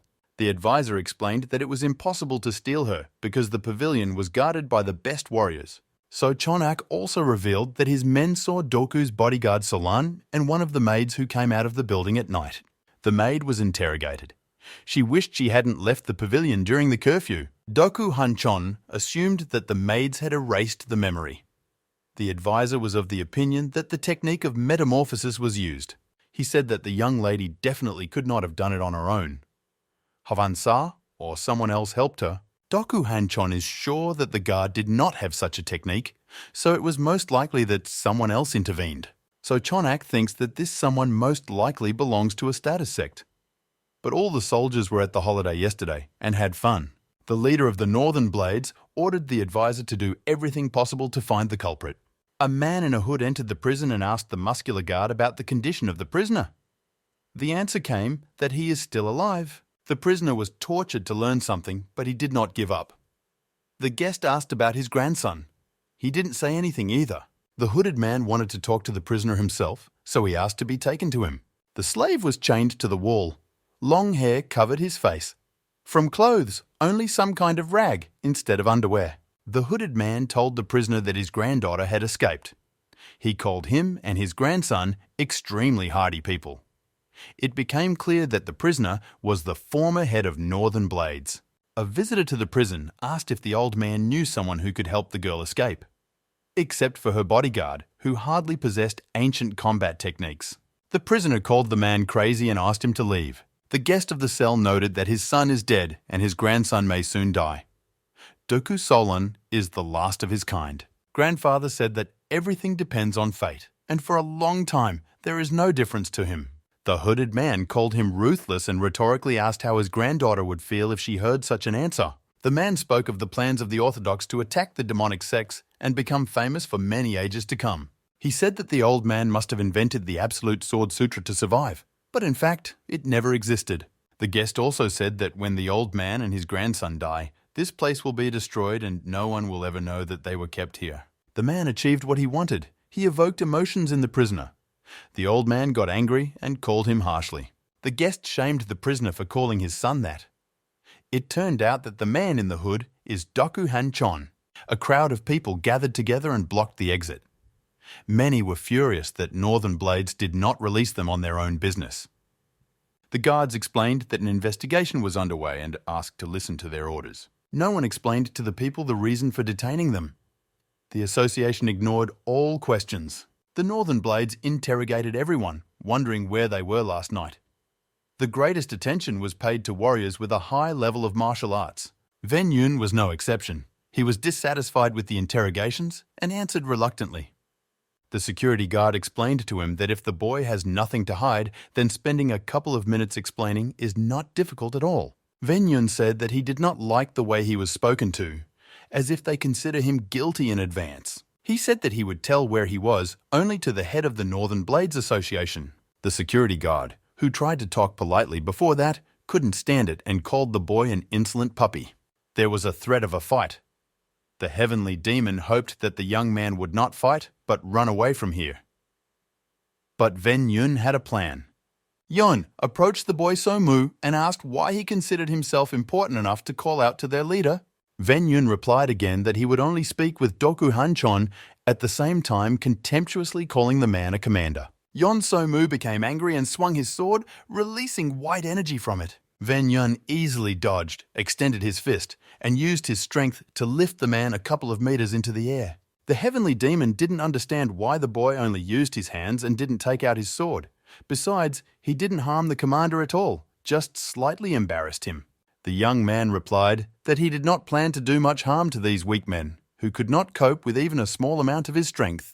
But he continued to attack the commander, kicking him in the face, knocking him back a good distance. Next, the boy used another technique, punching the opponent in the head with a fist filled with orange energy. Yon So Mu was lying on the ground barely conscious.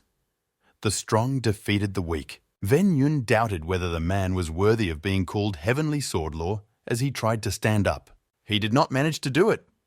The man gritted his teeth and piteously said that they would fight until one of them died. Doku Hanchon unexpectedly appeared in his own persona and crushed the commander's neck with his foot.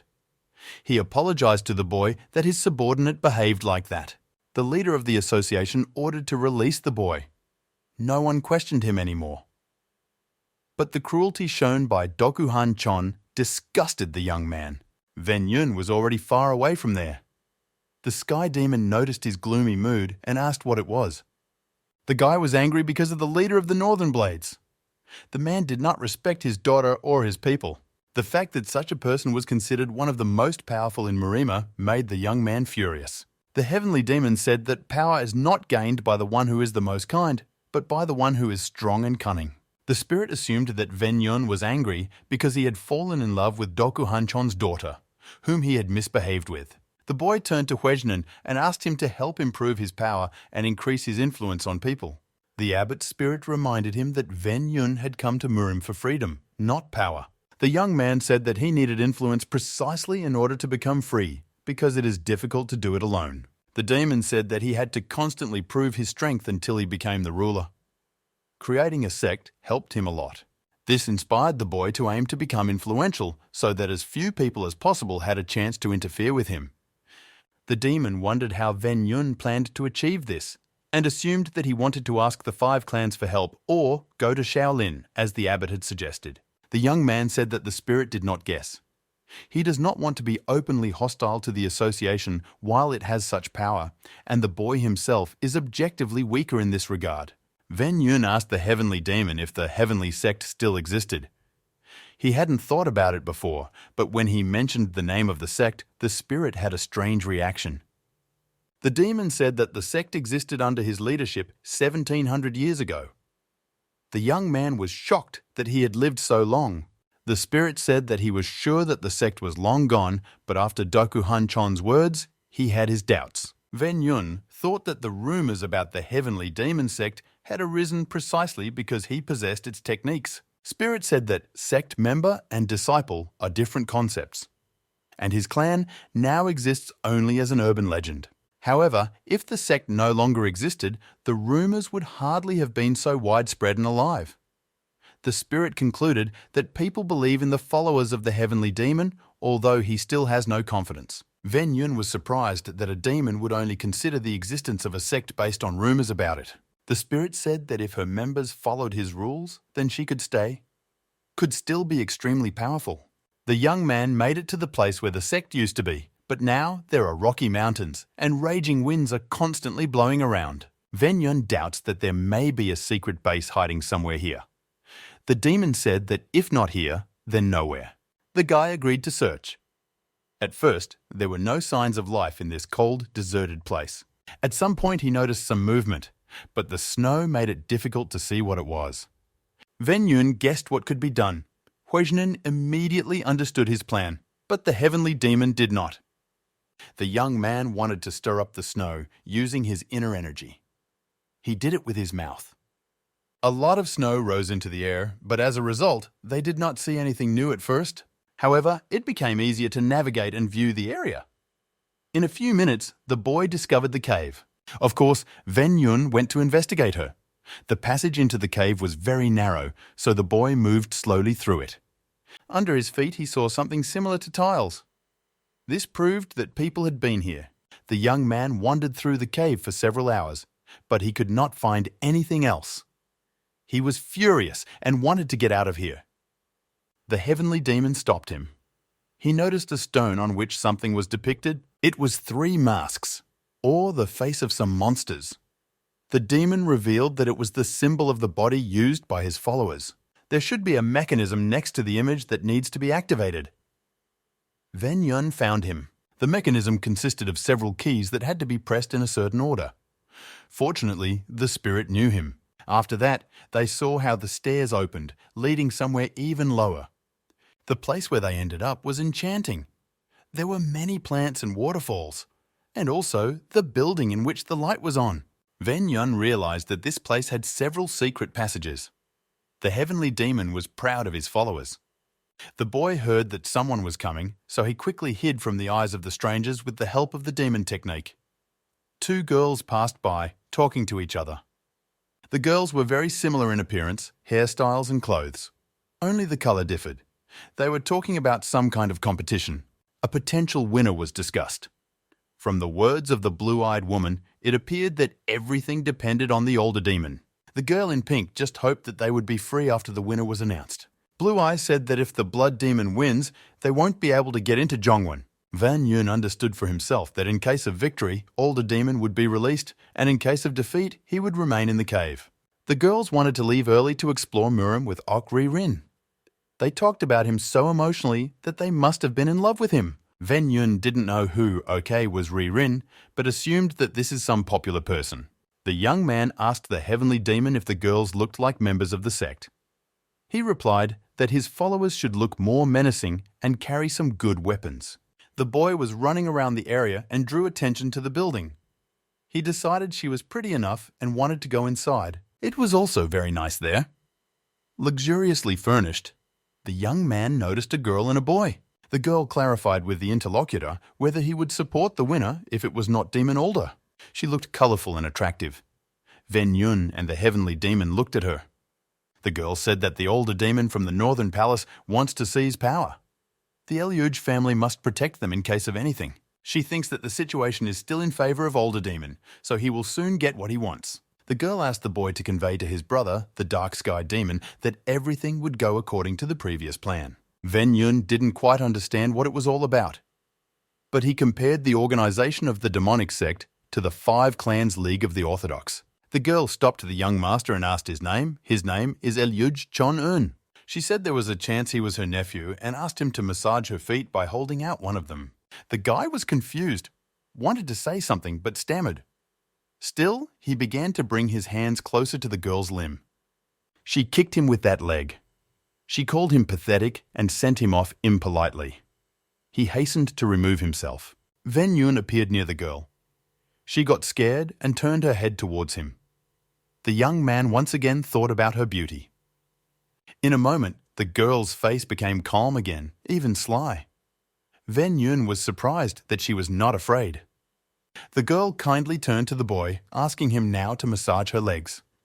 The Sky Demon didn't like her talking to his follower like that.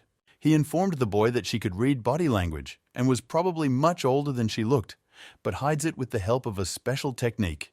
At first, Ven Yun pretended to agree to the request, and then he paralyzed her body.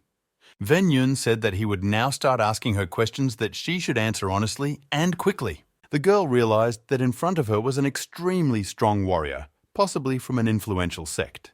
The young man introduced himself as a disciple of the heavenly demon. Seeing the doubt, he said that he would not have been able to find their secret place if it were not true. The girl replied that she believed him. His words are also confirmed by the fact that she did not notice traces of his energy. The heavenly demon told the young man to prove his status with something really impressive. Ven Yun told the girl that there were 3 techniques that the heavenly demon had not taught his sect members. He demonstrated the heavenly demon limbo, a technique that has already saved him a couple of times. He created 12 exact copies of himself. The girl made sure that the boy was indeed a follower of the heavenly demon. There were rumors of this technique, but she hadn't seen anyone who possessed it, till this moment. Ven Yun released the girl's body. Now that she knows who is in front of her, she is unlikely to harm him. The guy asked to tell what is happening in the sect now, who rules it. The girl introduced herself as Elyuj Yon Ryan. She had an honorary position in the organization. Elyuj Yon Ryan began her story. The sect consisted of 5 families. One of them bore the surname of the heavenly demon, Tanmok. Other families of demon students are Bukun, Elyuj, Damde, Guyan. Laws play an important role in the sect. Only the direct heir of the Tanmok family can lead the organization. 250 years ago, the last head of the sect died as a result of the demon war. Direct relatives who remained did not live long. The sect existed all this time without a leader. Ven Yun assumed that someone was acting as the head after all. Otherwise, the families would destroy each other. Elyuj Yon Ryan realized that in front of her was not a fool who could only fight, but a boy who could think. She said that the duties of the leader are performed by the Council of Elders and Guards. It is headed by a relative of the Tanmok family. In addition to him, the sect is managed by 3 guards and 7 elders. And the 4 demon lords are also involved. Ven Yun suggested that the latter were more important than ordinary elders in power. The girl called their nicknames: Blood Demon, Alder Demon, Poison Demon, Dark Sky Demon. Each of them represents a separate family. While she was talking about the demon lords, the young man thought that he would have to defeat them all in order to gain power himself. Elyuj Yon Ryan also spoke about the influential women of the sect. These are 4 elders and 4 flowers. By the way, she is one of the oldest. There are 12 master demons who have many followers, making them very authoritative as well. The girl reported that the sect has 20,000 people, 2,000 of whom have some kind of power. The boy was surprised that the Northern Blade Association was smaller, about 15,000. He wanted to introduce himself to other influential sectarians. Elyuj Yon Ryan said that it would be difficult to prove his connection to the Sky Demon to them on her own. Ven Yun replied that he wouldn't have to do it himself. Elyuj Yon Ryan will be able to help him. She thought the boy's ambitions were crazy, but she said she agreed. She had a condition. Elyuj Yon Ryan promises to help if Ven Yun gives her what she wants. The boy was not embarrassed by such an arrangement. If, of course, the request of Elyuj Yon Ryan will be able to perform. The girl said that the path to power must be started with the approval of elders and guards. Next, you need to work with master demons and then win the favor of the demon lords. Ven Yun went to look for the guards in this building, but he doubted whether he was going in the right direction. Elyuj Yon Ryan warned the young man that the halls with elders and guards were guarded by trained masters. The heavenly demon suspected that the boy was not going to sneak past the guards with his favorite technique. He wanted to face her and see if they were really as skilled as Elyuj, said Yon Ryan. Ven Yun was approaching the guard hall and was still hidden from human eyes. But one masked man struck a sword nearby. The young man jumped and found himself between the walls. In fact, the guard did not see him but felt the movement of the wind, so he attacked.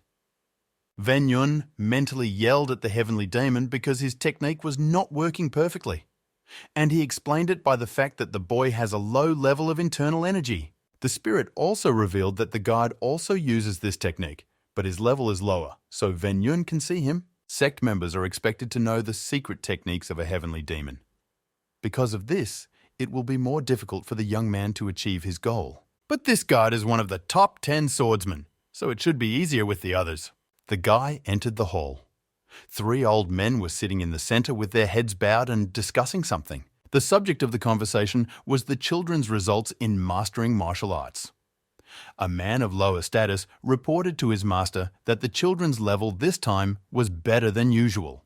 The one with the highest authority asked the other elder, calling him the second guardian, if the older demon was doing anything. The reply came that he still hadn't appeared in public since he started training alone. The second guardian said that the blood demon had more power, although the difference was small. The older demon himself is aware of this, so he trains as much as possible. The first guardian opined that if the sect was going to enter John 1, it would be best if the older demon was victorious. In such a case, the blood demon would calmly accept his defeat and recognize the other as the ruler. Demon Older would have a different reaction. The 10 best swordsmen came to the elders on the previous order of the chief guard. He reported that a Zaida had appeared in the sect and scolded the guards for not having caught him yet. The head guard launched something sharp straight at Ven Yun without any preliminaries. But the guy caught it. All the warriors pointed their swords in his direction, even though he was still hidden by the heavenly demon technique. They started asking the young man who he was and how he ended up in the sect, but he just smiled. Ven Yun moved to the head guard in a second. The guards intended to capture him. The old man stopped them, wanting to question the boy himself. He calmly asked his name. Ven Yun replied with a superior expression that he was a heavenly demon disciple, destroyer of heavens. El Yurjian Ryan had told the young man about the guards in advance. One of them is the golden-faced fire demon Tan Mok Hu. The other is the golden shield demon, General Tan Mokson. But the most important is the third, Tan Mok Chonen, advisor to the heavenly demon. He hides a lot from the sect members, lives for more than 200 years. Only Tan Mok Chonen discovered the boy who was hidden by the heavenly demon technique. The elders, of course, did not believe the young man's words. Tan Mok Hu scowled at him, shaming him for daring to joke with a heavenly demon figure. The guards surrounded the boy again, and he just stared impassively into Tan Mok's eyes. "Chonen!" The advisor was surprisingly reserved. He asked Zaid to prove his words. It took the boy a few seconds to figure out how to do it. He found the easiest way to show the heavenly demon sword. Tan Mok Chonen determined by the appearance of the weapon that it was most likely not a fake. But this will not be enough to appoint the young man as the leader of the sect. The old man said that the boy could receive respect and a luxurious reception if he gave up the sword. But if he tries to get into their system of power, he will be severely rebuffed. In response, Ven Yun joked that the status of the sect's founder probably didn't matter. The heavenly demon raged and called the current members of his organization. The young man supported him, but only Ven Yun could see the spirit. The guards decided that the boy was putting on a stupid show. Or he just lost his mind. Tan Mok Chonen said that the presence of the heavenly demon sword could not give a 100% guarantee that the young man was telling the truth. Only real demonic power can convince them. The guard led Ven Yun through the tunnels of the cave. The fire was burning in the sectarian's hands. This showed that there was enough oxygen in the caves. The guard explained that it was formed by rocks. They came to the heaven demon's tomb. The entrance was magnificently decorated with his image. Tan Mok Chonen invited the boy to open the gate and take one thing from the tomb. This will prove his connection with the heavenly demon. Ven Yun asked the advisor a logical question about what exactly should be brought from there. The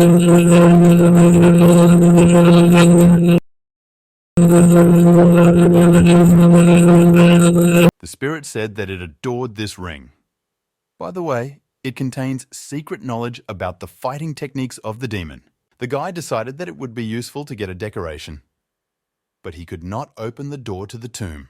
The guards asked the head guard if he was sure that the young man should be allowed to enter the holy place. Tan Mok Chonen replied that the boy's techniques really resembled the handwriting of a heavenly demon. But in order to allow him to become the leader of the sect, it is necessary to make sure.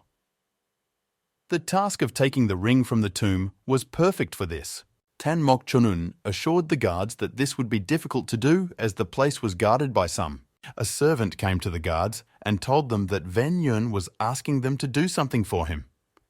He wants elixirs with healing properties brought to him. He asks everyone who is near the tomb to move away. People who are nearby may be affected by the strong energy that will spread when Ven Yun thrusts the heavenly demon's sword into the entrance of the burial place. Meanwhile, the boy was trying to figure out how best to wrap the weapon. The spirit advised him to concentrate on one place. So he struck the iron door with his sword. His eyes turned red at that moment, and the energy of the same color spread around. Ven Yun was sure that he would come out immediately. But his shot left only a small mark on the goal. The guy kept trying for 3 hours. The scratch on the iron, of course, increased, but not much at all. Ven Yun decided to shift the focus of his attention from physical strength to internal energy. The heavenly demon said that it could greatly improve his skills. The main thing is to be confident and determined. If the flow of internal energy is strong, the sword will pick it up instead of creating a new one. And the result lives up to expectations. The young man meditated for more than 28 hours. All this time, he tried to balance the emotions inside him. A new, stronger energy began to surround him. Ven Yun felt that his inner strength had drastically changed. It was already difficult for him to imagine how he existed before that, when she was so meager. The heavenly demon laughed at the boy's lack of interest in internal energy levels before. Ven Yun said that he would now constantly improve. He is not interested in the limits of energy. He will break through them. The boy took up the weapon again. This time, everything was different. The confidence was real. The young man threw his sword at the mighty door. He sat down with them, and in a moment it formed a whirlwind, large, golden color. He closed his eyes. The heavenly demon and Huejnin watched this process with genuine admiration in their eyes. The passage opened. What Ven Yun saw inside was not at all what he expected. Hundreds, or perhaps thousands of books occupied almost the entire space. The young man took a closer look at some of them. There were, for example, manuals for studying martial arts, but the boy needed something else now. Huejnin assumed that Ven Yun did not like to read because he dismissed books with disdain. The demon said that it had nothing to do with it, because these aids would not help someone with such inner energy. The tomb was very large, consisting of 6 halls. Elixirs were kept in one of them. Ven Yun noted that their number far exceeded the imperial palace's stock. The next room was filled with weapons. A written explanation could be found for each weapon. There was a hall that housed statues of former sect leaders. Each of them was complemented by information about the ruler and their heritage in the form of books. Ven Yun remembered from the advisor's words that the last room contained the valuable possessions of the heavenly demon. The young man did not understand why he should be recognized as the heir of the founder of the sect if he simply opened the gate. It was not easy, but quite doable. The last hall greeted the boy with a tall, beautiful statue of a heavenly demon. He said that she perfectly reproduces his true appearance. While Ven Yun looked around mesmerized, he was attacked from behind by someone very large. The creature was glad to finally meet a man. The young man used a technique that he hoped would protect him from an unknown assailant. But it didn't help. 500 years ago, there lived a highly skilled man. He was the strongest of the demon lords at the time. The man had many ambitions, even too much. They once led him to steal the heavenly demon's ring. No one found out about it, and the demon lord used it during his training. The ring radiated its own energy that could affect people. As a result of constant contact with her, the man went crazy. The members of the sect waged a real war against him. More than 300 souls died. But the man managed to be locked in the tomb of the heavenly demon. So, Ven Yun crashed into the stone wall. A lot of cracks formed on it, but the boy was almost unharmed. The energy of the attacker permeated the entire hall. The demon lord attacked the young man again, this time taking a sword from nowhere. The man with the burning red eyes called the tomb guest quite strong and offered to look at his other talents. He launched his sword towards Ven Yun.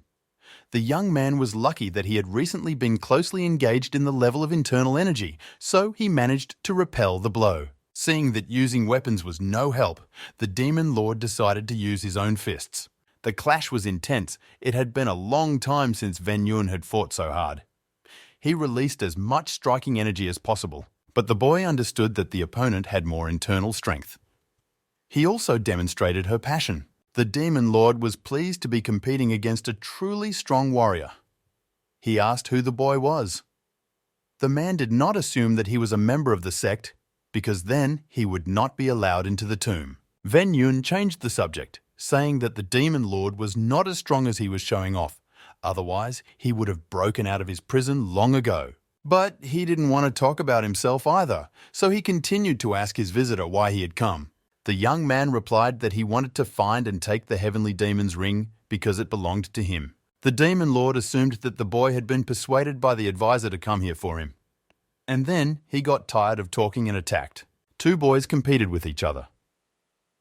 Damde Chuguan took the upper hand again and knocked the opponent to the ground. The boy who lost was smeared with blood. He sobbed and begged for mercy on him. However, Damde Chuguan killed him. He compared his act to that of a predator dealing with its prey. The boy did not feel any emotions from this. Damde Chuguan was the strongest in the sect. Everyone respected him. But he lacked something in life. That's why the boy stole the heavenly demon's ring. He tried to tame it, but it worked very rarely and only for a few seconds. The ring guided the young man. She forced him, without thinking, to do terrible things. He killed 300 people and realized it only when they were already dead. Damde Chugvan despaired of himself and the benefit of the ring. The murders didn't give him what he wanted. The boy came to the heavenly demon statue and poured out his emotions because there was no one left. He talked about his loneliness and worthlessness. Damde Chuguan thought to himself that he would like to live at the same time as the heavenly demon. He decided to return the ring to the original owner, placing it near the statue. Then the young man came across a book in which the heavenly demon described his fighting techniques. He was shocked that the techniques he had used all his life were being used differently by the founder of the sect. Damde Chugvan can be said to have found a new meaning in life by researching the works of the heavenly demon. The guy decided to change the purpose of his life. Now he only wants to improve his powers enough to reach the level of the author of these books. Many years had passed, and it was funny for him to hear from the young boy that he considered himself a follower of the heavenly demon, because only he had the true knowledge. Damde Chugvan attacked Ven Yun again and again, sometimes using his sword and sometimes releasing streams of energy. The attacker said that although many had the audacity to call themselves a heavenly demon advisor, only he truly deserved it. His giant sword emitting pink power looked a bit more impressive even against the background of Ven Yun's powerful sword. Damde Chugwan displayed perfect internal balance, allowing him to continue releasing the same amount of energy. Or maybe she became even more as a result of her husband's malice. Pink energy surrounded the young man from all sides, but Ven Yun did not give up and continued to repel the attacks as best he could. The heavenly demon, watching the fight, scolded the boy for using the wrong approach. Demonstrations of strength will not help defeat the opponent. You need to show your skill, then there will be a chance. Ven Yun said he didn't need an explanation. He braced himself and prepared for the blow that might finally come. Ven Yun used the heavenly demon limbo technique, creating a bunch of clones with smug faces. They began to attack Damde Chugwan in a friendly manner. He guessed that he could use Ven Yun as a trick, but he still couldn't believe it completely. When he accepted this fact, he still remained puzzled because, in order to master this technique, the boy had to familiarize himself with the works of the heavenly demon. But they were all kept in his tomb. Damde Chugvan was very good at energy attacks.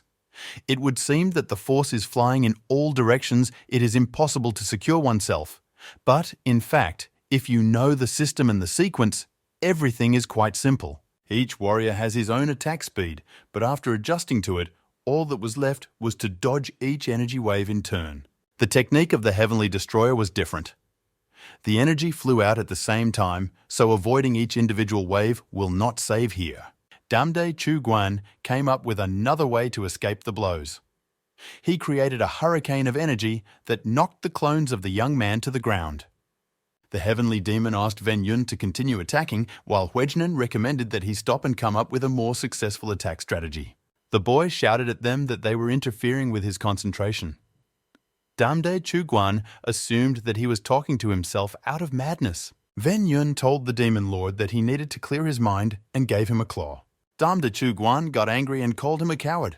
The guy said he doesn't run away from a fight, he just thinks about what technique to use. He confidently took out his other weapon, the spirit sword. Then he raised both of them into the air, aiming at the opponent. Damde Chugwan called the boy a brat, but that didn't stop him from sending swords straight at him, so the man had to fight back, even though it was a bit difficult. The demon lord didn't understand why the boy still hadn't weakened. They have been fighting for some time now. It was bound to happen. Only then did he realize that the energy of impudence is not something that does not decrease, but even increases. Finally, the spirit sword strike found its target, striking Damda Chugvan. He crashed into the wall and fell down covered in blood. Venyun realized that he had won. He then asked if Damda Chugvan was still there, doubts that he is the heir and disciple of the heavenly demon. The man still did not understand how this was possible, but he was aware of his loss and allegedly treated the winner with respect. Damda Chugwan shared that he had studied and perfected his skill for so many years in order to lead the sect, but now it made no sense because he was not actually the heir of the heavenly demon. Venyun said that of course he planned to become a sect leader, but he wasn't sure what he would do next. Therefore, he offers to go with him and help develop the organization. Damda Chugwan felt as if the universe had heard his desire to live in the time of the heavenly demon. The boys agreed and shook hands as if nothing had happened. The head guard already thought that Venyun was dead. But what was the surprise on the faces of all three when he appeared before them? The young man proudly showed the guards and all the thirsty his hand with the heavenly demon's ring shining on it. The fact that Damda Chugwan was standing behind the young master caused no less shock. Venyun smiled sweetly and assumed that this time everyone had already confirmed that he was a heavenly demon disciple. Damda Chugwan expressed that the sect remained almost the same. At the same time, he called Venyun supreme with all respect. The chief guard's surprise is difficult to express in words. He could not even think that the young man would win the favor of the 500-year-old demon lord. Tanmok Chonun loudly said that he recognized Venyun as the supreme heavenly demon and bowed to him. After that, everyone present in sync expressed respect to their new leader. Venyun explained to the guards that the spirit of the heavenly demon was instilled into his body as a result of a little-known ritual. Damda Chugwan only now realized that the young man was not talking to himself during the battle with him. Tanmok Chonun was always amazed that there were techniques and rituals that almost no one knew. He asked the young man what the heavenly demon was saying now. Venyun honestly said that ever since he entered the sect, the spirit had been constantly complaining about his successes. The heavenly demon thought that his people should have taken over the whole world a long time ago, rather than hiding somewhere. The spirit asked for the opportunity to speak with the cultists on its own, using Venyun as an intermediary. In front of the boy sat 3 guards and Damda Chugwan, listening carefully to the young man. Spirit spent a lot of time criticizing the external and internal state of the sect. He asked to give Venyun the same status as he. Sectarians undoubtedly agreed with everything. For them, the heavenly demon really meant a lot. Tanmok Chonun asked Venyun what opinion he had formed about the ring. The boy could only comment on the appearance of the decoration, which seemed insignificant to him. The heavenly demon called him a fool, as he did not understand the power that the ring contained. He told the boy that if this object was charged with energy and launched through the air, it would punch through anything. The ring can completely neutralize the danger from fire, or save from the effects of poison if you put it in your mouth. Venyun called Damda Chugwan and informed him that they would be on their way now. He emphasized that they would need to tame 12 horses. These words puzzled the demon lord, and Tanmok Chonun immediately understood that the young man was referring to the demons of the island. The boy is going to meet with them because it is they who have a powerful potential to lead the sect out of the cave and strengthen it. Venyun decided to join the demon masters secretly, just in case. Therefore, they used the heavenly demon technique to hide them. The 12 hopes of the sect turned out to be young people who were resting, laughing and drinking something. While Damda Chugvan was in a stupor because he did not expect this in any way, Venyun was already calling the demon masters and asking permission to join them. Boys and girls were wary of strangers, so they first asked who he was. Venyun asked his partner to explain to them. He straightened up, showing off his considerable muscles. As a result, the boys proved what they wanted and forced every demon master to their knees. Venyun praised the company for their fighting skills. Considering their age, they were a real find. One of the demon masters said that they were only willing to swear allegiance to the warrior who was the leader of the heavenly demon sect and could defeat them. These conditions have already been fulfilled, so all 12 sincerely recognized Venyun as their master. While the young man was rejoicing, the heavenly demon noticed that he looked somewhat sickly. The spirit had just started to say this wanted to suggest that he rest, and Ven Yun had already lost consciousness and fell to the ground. The guy ended up in bed. Standing nearby were Damde Chuguan and Tanmok Chonun. The old man scolded the Lord of Demons because he did not notice the condition of his master. Damde Chuguan assumed that the boy became ill because he used an energy-consuming and new technique for him, nature's sword. The guard did not believe it. The demon lord himself wasn't sure because he was seeing this technique for the first time, although he knew about it. The demon masters did not immediately believe the heavenly destroyer. They shouted that they would never obey. Ven Yun understood that he would need to impress them as much as possible to convince them that he was right. He took out the heavenly demon sword, which began to emit an unusual energy, which Damde Chuguan noted for himself. She was like smoke. Demon masters were also fascinated by the spectacle. And then they felt that they could not move. It would seem that the main guard has nothing to be surprised about, but Ven Yun found new ways every time. Tanmok Chonun thought that maybe he was the first in history to have such powers. A certain amount of time passed and Ven Yun woke up. There was no one in the room. He had a strange dream in which he was wandering alone in a black space. The boy suddenly asked a question to the heavenly demon about the difference between the power and the energy of the sword. One answer did not deter the spirit. Ven Yun continued to ask all kinds of questions with crazy interest. The heavenly demon was surprised by such fervor, but was happy to discuss all the nuances of combat techniques. Through this fruitful conversation, Ven Yun greatly enriched his knowledge and improved himself. The next few days were uneventful. Ven Yun practiced with demon masters and told what he had learned on his own during his travels. It was strange for him to realize that he was now playing the role of a teacher. The boy's inner energy increased once again. He mastered the elusive sword technique perfectly, learning how to break stones in half. Perhaps it could even be said that Ven Yun had become more skilled than the heavenly demon. The boy was sitting on a golden throne, dressed like a lord. He was surrounded by subjects who bowed to him. Liu Jianryan was there too. Although she immediately had a high opinion of the boy, she clearly underestimated him. The girl looked at the Lord of Demons and thought that for so many years no one could tame him. But one brawler came and managed to earn his respect. By the way, he noticed her looks and rudely scowled at Liu Jianryan for staring. Influential people gathered to discuss important topics. Tanmok Chonun asked the leader what future he saw for their sect. Ven Yun said that he would definitely take care of him. And then he asked about the match that was supposed to take place the next day. He was referring to Alder Demon and Blood Demon, powerful warriors who did not agree. The duel between them was supposed to resolve their conflict and at the same time determine the future of the Heavenly Demon sect. Tanmok Chonun said that their ambitions are now irrelevant as the leader has already been found. Ven Yun disagreed with the god. He believes that the participants in the duel represent options in which direction the sect will move. Therefore, in order to make the right choice, the guy wants to learn more about them. Damde Chuguan asked if the Supreme planned to take over Zhongwen, an area near the Yellow River. The guy replied that they will subjugate these lands, but not in the way that the sectarians think. The conquest of territory will lead to sacrifices that no one needs.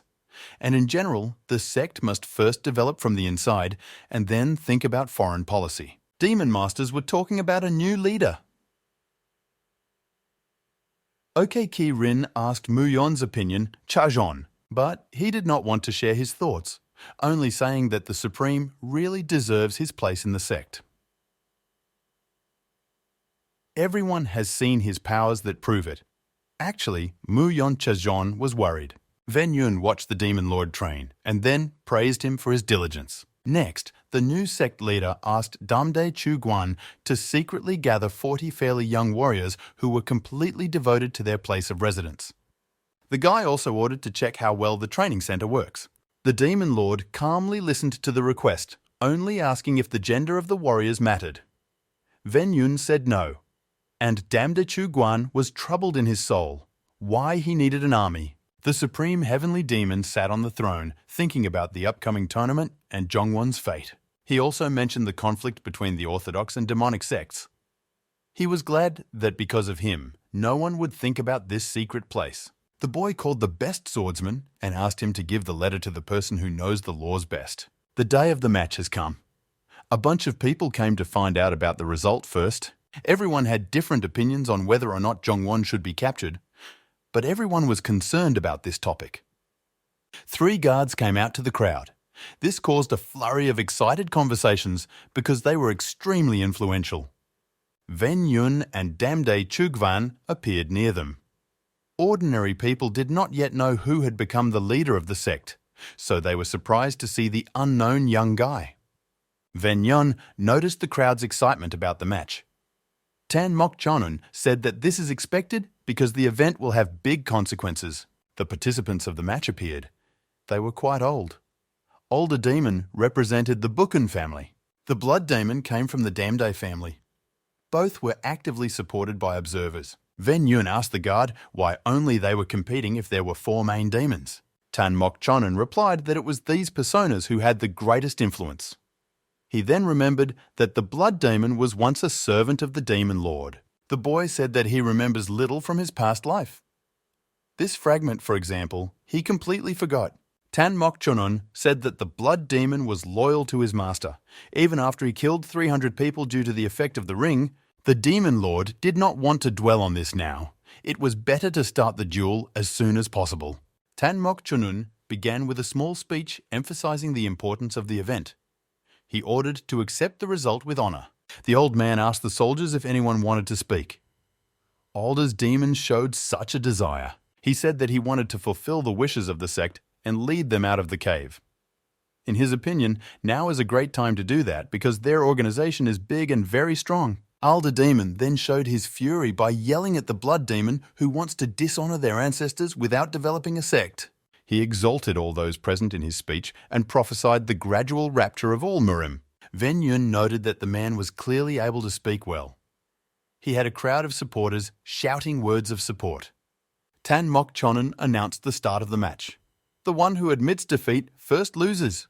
Opponents stood opposite each other.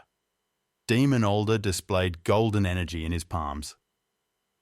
The Blood Demon held a mighty sword in his hand. The Purple Spirit said that a fight between those of equal power could be dangerous for those present. No one has struck the first blow yet. Fighters assess and try to predict the opponent's actions. Ven Yun told the Heavenly Demon that he did not understand such behavior.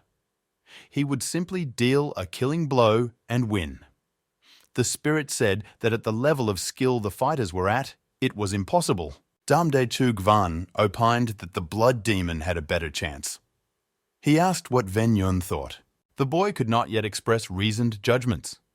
Only he noticed that he felt a strange energy. Demon Alder struck first, releasing powerful golden streams with his hands. The Blood Demon's sword had no problem dealing with them. Damdae Chugwan and Ven Yun concluded that men's powers are indeed very similar. Demon Alder jumped high and struck with energy already with greater acceleration and fury. But this attack was completely neutralized by the Blood Demon with the help of his sword. He then released a ball of energy that turned into a large, angry dragon. Alder's demon used the demonic river of light technique, which created holes in the creature and eventually destroyed it. The warrior without a sword flew up again and launched a clearly directed energy at the opponent. She struck the Blood Demon. Blood was visible near his mouth. He felt sick. Alder Demon decided that he had already won. He knocked the opponent to the ground and began to deliver the final blow. But the Blood Demon did not give up. The fighter threw off his attacker and jumped up, stirring his energy. Ven Yun didn't want the Alder Demon to win, but it was getting closer. Therefore, the boy asked his partner to intervene. Alder's demon looked like a madman. His eyes were red, his face grimaced. He was preparing another blow. Damachugvan leapt into the arena, stepping between the fighters and knocking them both down. The Demon Lord asked Alder Demon why he was attacking if he had already lost, and he shouted loudly in anger at the one who prevented the match, assuring that he would destroy the Blood Demon. Unknown armed and masked people, who seemed to be subordinate to Alder Demon, flew into the arena. Ven Yun quickly reacted, ordering the best swordsmen, demon masters, and the Demon Lord to neutralize the lawbreakers. The attackers aggressively swung swords emitting purple energy. Damachugvan was holding the Blood Demon as it had become very weak and could not stand on its feet. Demon Alder screamed at the top of his lungs to his warriors to kill everyone who stood in their way. Demon masters quickly joined the fray and began to destroy the masked people. Demon Alder, watching this, began to worry, and Van Yun approached him from behind. When the man turned around, a fist flew into his face. And then the young man knocked him to the ground and continued to beat him. After weakening the opponent a little, Van Yun asked who they were and where the real older demon was. The man was furious at the realization of how strong the boy was, who had defeated him and guessed the replacement. Van Yun asked for less unnecessary words, otherwise he might get angry and show his rage physically. The man said his name was Ju Ho Gvan. He holds the position of deputy leader of the cult of the false foul blood. Older Demon asked them to help him win the fight against the blood demon. But then he reneged on the deal, so they sent a dummy to the heavenly demon sect. The spy poisoned the older demon for some time so that he could not use his power to the maximum in the arena. The demon masters reported that they had already dealt with the sudden attackers. They are all dead. People in the crowd were very surprised that at the same time, the boy was called Supreme. Alder Demon realized that his warriors were wiped out, so he said that Van Yun couldn't kill him or he wouldn't learn all the important information. The young man was irritated by this old man, but it was impossible not to agree with his words, so he let him go with delight. Van Yun, seeing the joy on the interlocutor's face, haughtily announced that he would not ask him anything. The man managed to get scared. Van Yun invited the demon lord to speak with him and find out everything he needed. People were discussing the strange guy who had a ring and a sword that were very similar to those belonging to the heavenly demon. Also, the way he was addressed added interest to this person. The same demon master who spoke up felt guilty and wanted to apologize. But Van Yun didn't want to listen to him, only asking him to keep quiet so as not to accidentally say something wrong again. The young man understood that now it was necessary to tell the truth to the people so that everyone would calm down. So he stood in the arena facing the audience and loudly proclaimed that he was the successor of the heavenly demon. Ordinary words, of course, could not convince everyone at once. It was hard to believe that the successor of the founder of their sect was a very young guy who was not known to anyone. Damde Chuguan came up to him and said that it was not necessary for him to do it. The people recognized the Lord of Demons and immediately began to discuss his appearance. He understood this, so he decided to help his master. Damde Chuguan bowed to the new sect leader, followed by the guards and demon masters. When the audience saw this, no one doubted that the strange boy was the heir of the heavenly demon. Van Yun called a small meeting. He wanted to know more about the cult of the false foul blood. His advisor, Tan Mok Chonun, said that it was an association of heretics with which the heavenly demon sect had not maintained ties since the 7th demonic war. The old man apologized for allowing their people to sneak in here. Van Yun said that he didn't really care who was to blame right now. The main thing is to understand what exactly happened and how to avoid something similar in the future. Tan Mok Chonun said that the sect didn't know much about the false vicious blood cult at the moment, but once upon a time, the number of their members was about the same as theirs. Those people lived secretly from everyone. Even in the last demonic war, they hardly participated, only attacking the heavenly demon sect. The young man reasoned that if the cult members dared to attack, then they were now strong. The sect leader's immediate goal is to find the older demon and hear what he has to say about it. The guy announced to everyone that he was starting a reform from this day. He wanted to postpone it, but because of the threat from the cult, it was better not to risk it. Van Yun had planned to share the heavenly demon's secret techniques with all the sect members, but Tan Mok Chonun was adamantly against it. According to centuries-old tradition, this knowledge was given only to the truly worthy. The guy tried to assure that customs can change, and this is absolutely normal. His plan would make the sect much stronger and help in the war against the cult.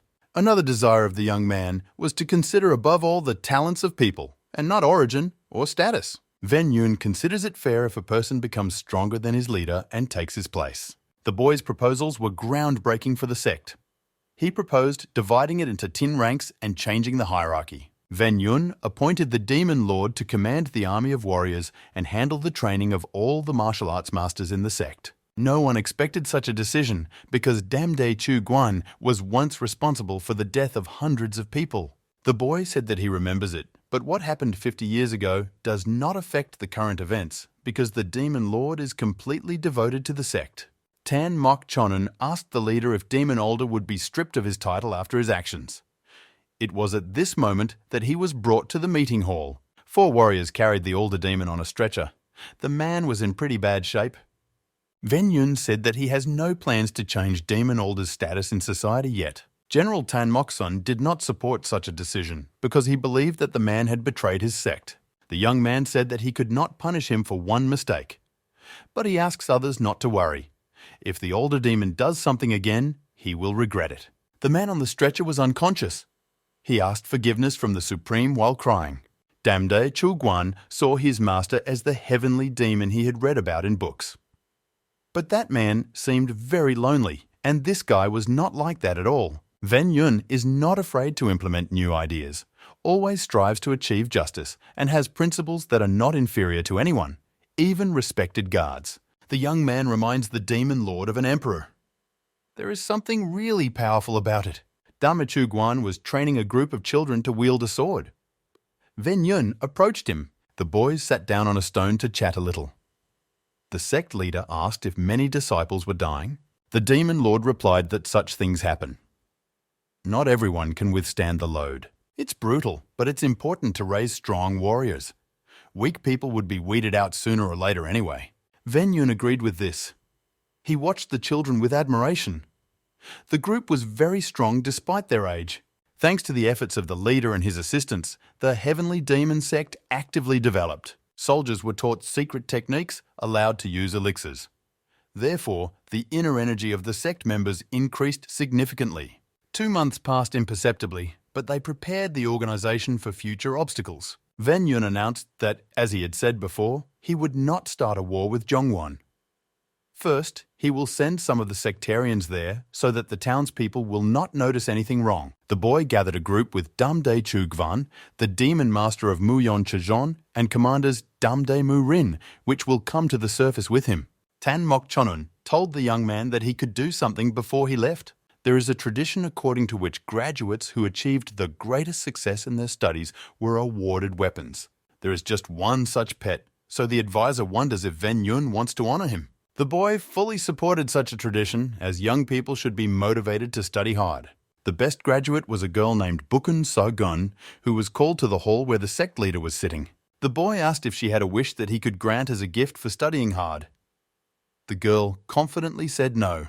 Tan Mok Hu and Tan Mok Sun discussed the graduate, wondering why her answers were so short. Ven Yun expected a different reaction from the girl. He asked her what her plans were for the future. Bukun So-gun inspiredly replied that she wanted to become the best swordsman in the heavenly demon sect. The 2 guards clearly did not like the girl. Her words seemed impudence to them, but they did not confuse the leader of the sect. On the contrary, probably for him, it looked like a manifestation of courage and determination. The boy was wondering who the girl thought was the best swordsman right now. Bukun So-gun thought and guessed that he is the one to whom even nature obeys. Ven Yun was delighted with her honesty. Everyone expected the girl to say his name because he is the leader of the sect. But she said what she really thought. This bribed the young man, so he decided to add a gift from himself to the award in the form of a treatise on combat techniques and weapons. Ven Yun said that he didn't have much property, but he did have some. He took out the Sword of God. The guards were shocked. Tan Mok Chonun hinted that perhaps the weapon that belonged to the heavenly demon was too generous a gift. The boy didn't care how much the elders approved of his choice. He didn't stop at the sword and announced that Bukun So-gun will become his student. As a last gift, Ven Yun offered the graduate to go with him to Zhongwan, to which she gladly agreed. In honor of the fact that the leader and his group will go to the top, a great celebration was arranged for all the people. The men in the crowd discussed how the Supreme would get to Zhongwan. They mentioned someone unknown who was supposed to help him in this. The counselor told the boy that there was a creature hidden in the heavenly demon's ring that would take him straight to Zhongwan. To release it, you only need to blow on the decoration. The young man decided to ask the spirit if it was true. The heavenly demon did not reveal the death alley. He only said that he had raised the hidden beast since he was born. Ven Yun didn't hesitate and blew on the ring. Repeated this several times, but no one appeared. Suddenly, the boy saw a giant bird flapping its wings majestically. The heavenly demon was happy that he was fine. He said that the name of the bird is the golden-headed falcon. The creature landed and slowly approached the young man. Ven Yun was a little scared. The purple spirit noticed this and began to mock the boy, assuring him that no one would eat him. At the heavenly demon's recommendation, Ven Yun extended his hand to the bird, which it gently accepted. The boy thought about how bright his life had become after he left the imperial palace. Ven Yun called his group and suggested that they all climb on the back of the golden-headed falcon to quickly get to the city. The warriors flew to Hanzhou, the capital of Zhejiang province, which is an extraordinary place with picturesque scenery. Since the river flowed past the city, there was always a brisk trade with foreigners. There was a lot to see here.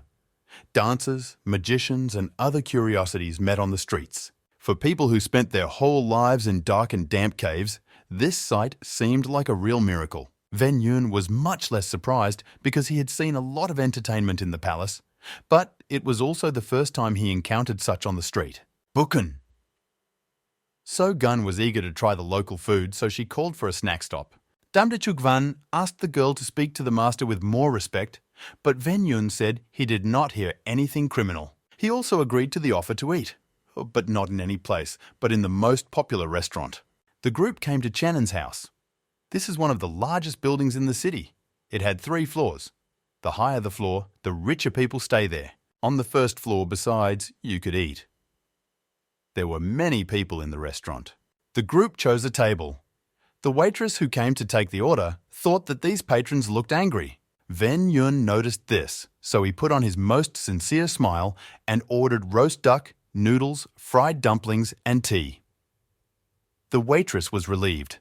The boy told his companions that their appearance was too gloomy and asked them to be a little more friendly so that outsiders would not pay attention to them. Ven Yun ordered to call him Young Master, or at least Master, because he already had problems with these titles. He didn't want to repeat them. He warned that in Murima he was known as the Heavenly Jade Dragon. The boy is also thinking about the nicknames of his companions because the phrase Lord of Demons will definitely not pass by the ears of the townspeople just like that. But just then, they brought their order, which looked very attractive, so he decided to solve it later. Buken So Gun, stuffing the deliciousness into her mouth, simultaneously asked Mr. why he chose this particular city. Ven Yun replied that it was rumored that the leader of the Demon Path Association was currently in it. The young man shared with his company that the Northern Blades had convened the Murim Alliance in order to destroy demonic sects. He suspected that there are already consequences of this, and it is in Hanzhou that they can be traced. 2 armed men in white kimono entered the restaurant, causing a feeling of tension in the air. Damde Chugvan commented to the group that they looked quite suspicious. Ven Yun was glad that they had met the Northern Blades so quickly. A couple of men looked at the cultists, quickly realizing that they were warriors because they had weapons with them. Ven Yun quickly approached the Orthodox and greeted them sweetly. But the men were alert and prepared to draw their swords if necessary. The young man kindly inquired from them where the Demonic Path Association could be found in the city. One of the men drew his sword and pointed it at the boy, evilly calling him a demon worshipper. Ven Yun took the scabbard of his sword and put it on him, then firmly grasped the weapon. The man did not notice how it happened.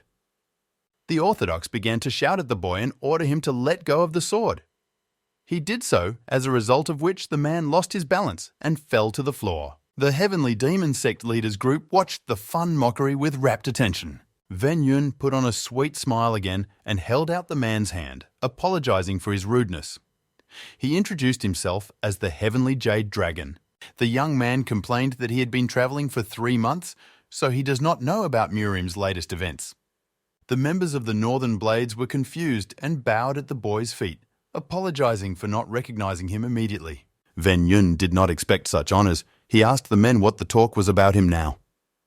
They began to enthusiastically tell that he is considered an extremely influential person who is served by the Tramp King and Shaolin, and whom absolutely every Murim warrior knows about.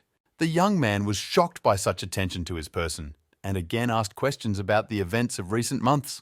As a result, he learned that the alliance against the demonic path was led by the leader of the Northern Blade Association. His troops managed to attack the base of the demonic sect, which was located in this very city. Many Orthodox lost their lives, because the opponents were ready for their attack. Ven Yun asked how this could happen if the forces of the alliance, as far as he remembered, were much larger. The man said that this happened because the demon sect fought dishonorably and then ran away. The young man did not understand how it is possible to condemn those who won, although the attackers were much stronger. Orthodoxy added that most demonic sects are hiding underground, but the alliance is actively searching for them. There are rumors that the demons are helped by a descendant of the influential Orthodox Chegal family, so they have not yet been exterminated. The second member of the Northern Blades said that it was stupid and you shouldn't hit your head with it. The men told all the main things that they remembered. Ven Yun sincerely thanked them for their clarification. When he had already gone to his table, the Orthodox decided among themselves that the boy was extremely pleasant.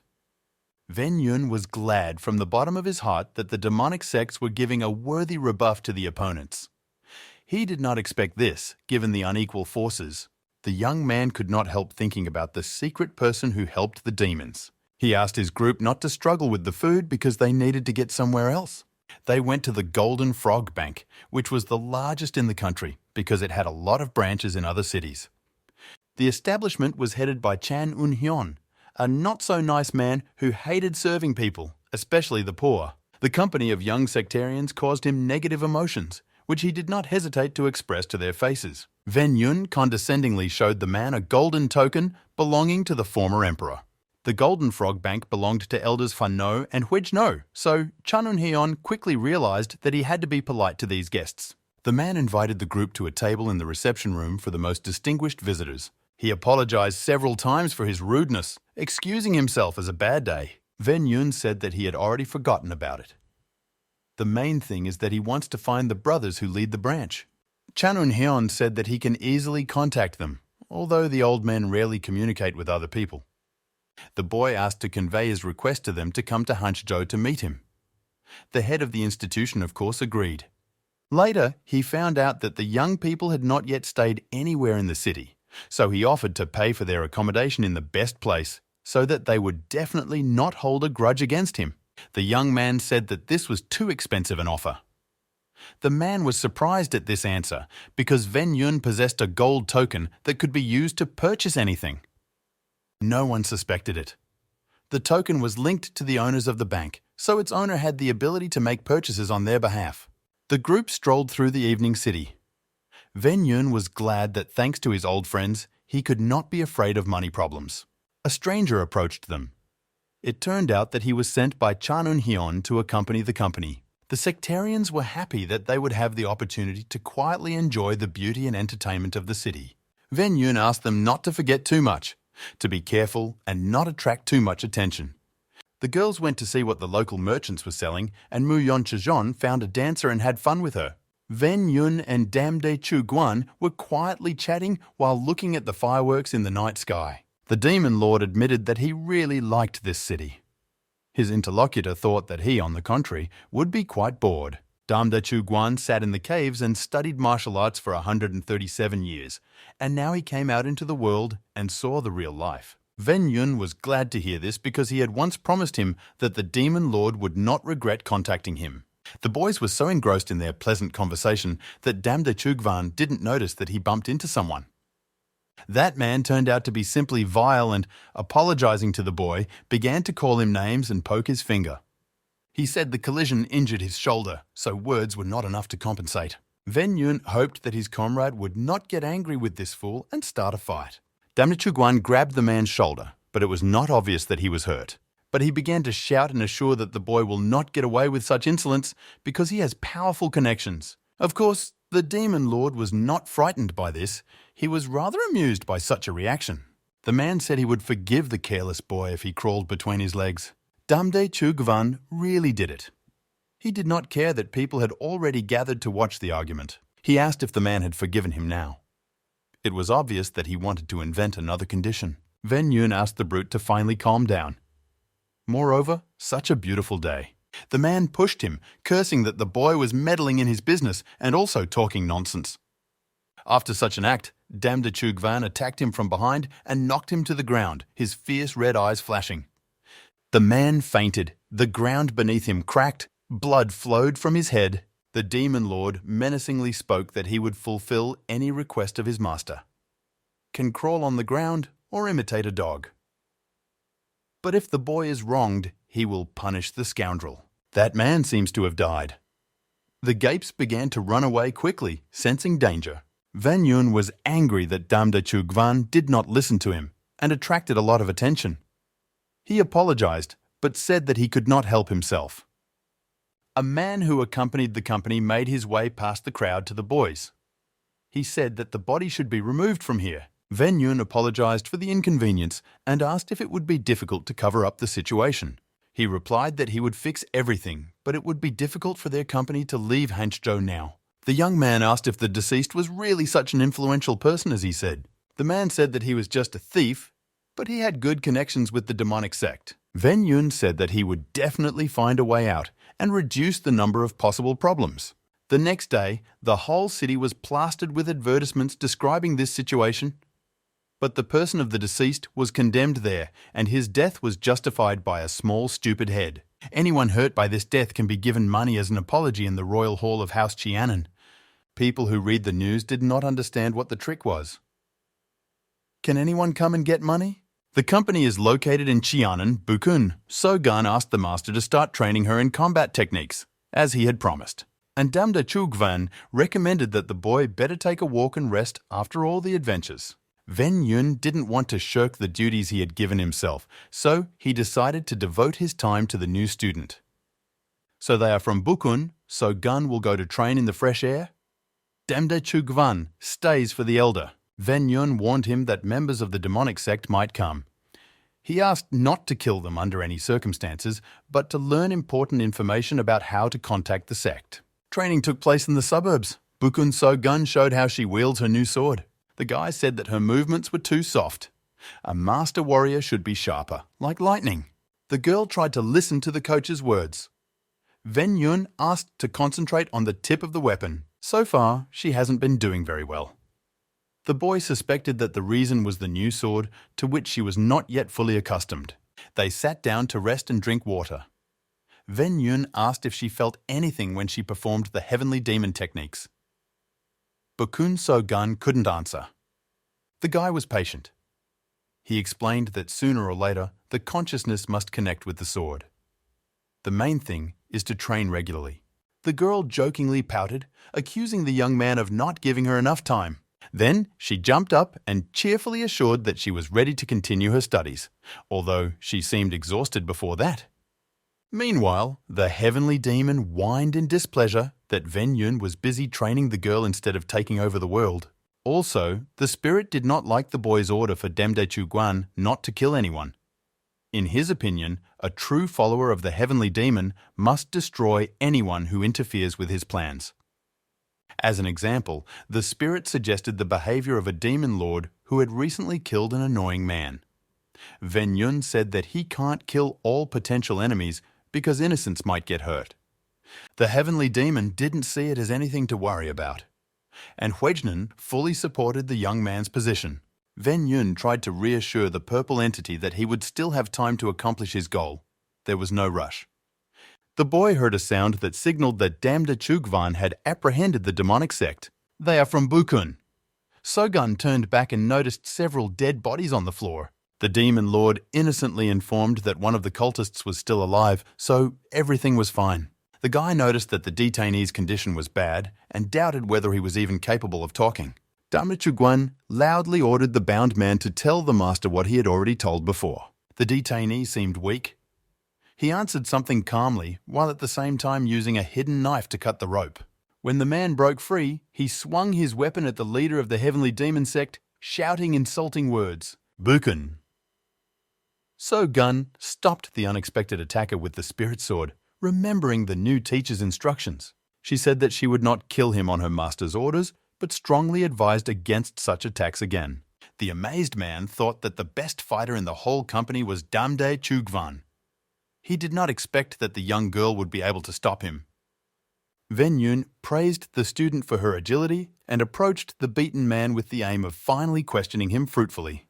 The prisoner did not hide anything, realizing that now he definitely had no chance to avoid the conversation. He said that there were only 8 main demonic sects, and they were called the 8 Gates of the Demonic Path. A group of people who were almost completely destroyed by Damda Chugvan were sent to kill the Heavenly Destroyer. The boy asked why it was so important for them to take revenge for a man killed in the street.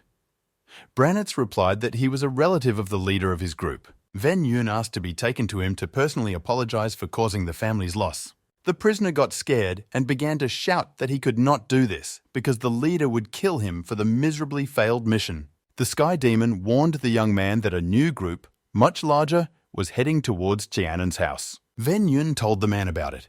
He was confused that new people had been sent. The boy turned to the Demon Lord and told him that he was giving him a chance, but with it came responsibility. He was very happy that the master trusted him and allowed him to show himself from the best side. Mu Yon Chijon asked the command, Damde Mu Rin? What do they mean? The girl said that 2 days ago, the boys had a conversation. Damde Chuguan told the young man that he did not look like a strong man. Ven Yun clarified whether he looked like a weak person. The Demon Lord didn't mean that, but rather that the boy looked handsome, not strong. Ven Yun said that he didn't care because people don't win with looks, but with strength and tricks. Damde Chu Guan agrees with him, but the robbers look above all at appearance, so they are not at all afraid of the boy. Because of this, there can be unpleasant situations, such as with that rude man who is already dead. The Demon Lord offered the option of wearing a menacing mask. Ven Yun didn't want to do this, but he promised to think about his other words. Returning to the current events, the young man congratulated the prisoner that he would be the first to see a new face. Using the metamorphosis technique, the boy changed his appearance slightly to look more menacing and ordered the man to return to his master and warn him that the successor of the heavenly demon was waiting for him. The townspeople noticed that the lanterns that decorated the Qianan house had suddenly turned off. A new squad of masked killers broke into the building, taking employees and visitors hostage. Ven Yun heard this and shouted loudly in disdain for them not to hide like rats. The door to the room in which the boy was staying opened, and an unfamiliar head appeared in the passage. Ven Yun noticed how his captive reacted to this and realized that the uninvited guest was the same leader of the assassins. The newcomer's name was Ha Jin Chun. He turned to the bound man and said that it was his duty to die after all his companions. The prisoner was frightened. Ven Yun told the leader that he should not get rid of loyal subjects. Ha Jin Chun called the boy's words brave, but threatened that it was no place to argue with him. Ven Yun said that Qianan's home was a beautiful and pleasant place, especially its royal hall. Ha Jin Chun asked if the young man belonged to Marima's alliance, and then he said that in principle there is no difference. He will kill him anyway. A blade was visible from his sleeve. The boy smiled and remarked that another person might die, so he didn't recommend the leader of the assassins to be so confident. The blade that Ha Jin Chun gradually pulled out was very long and looked menacing. Even so, Ven Yun noticed that the man wasn't quite skilled with his weapon. The boy lunged with his sword, which he did not even take out of its sheath. After this blow, Ha Jin Chun was horrified to notice that he could not control his hand because he could not feel it. The man asked why the boy did not draw his sword. He replied that then he could accidentally take his own life. Ha Jin Chun was sickened by the young man's taunts and thought hard about how to win. Ven Yun didn't think that the man had just become the leader of the assassination squad. He decided to follow his actions before attacking again. The beaten prisoner asked his master not to make any more attempts to defeat the young man because he was the successor of the heavenly demon. Ha Jin Chun turned pale. Remembering the death of the previous group that he had sent here, the man understood that this could very well be true. His face began to express incredible joy. The fact is that this guy was sought after by the best warriors of the demonic path, but no one succeeded.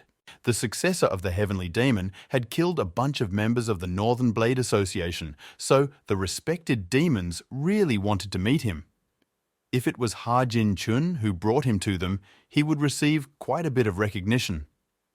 His appearance became much friendlier. The man asked the young man if he was really the same famous person. Ven Yun was surprised at the sudden politeness.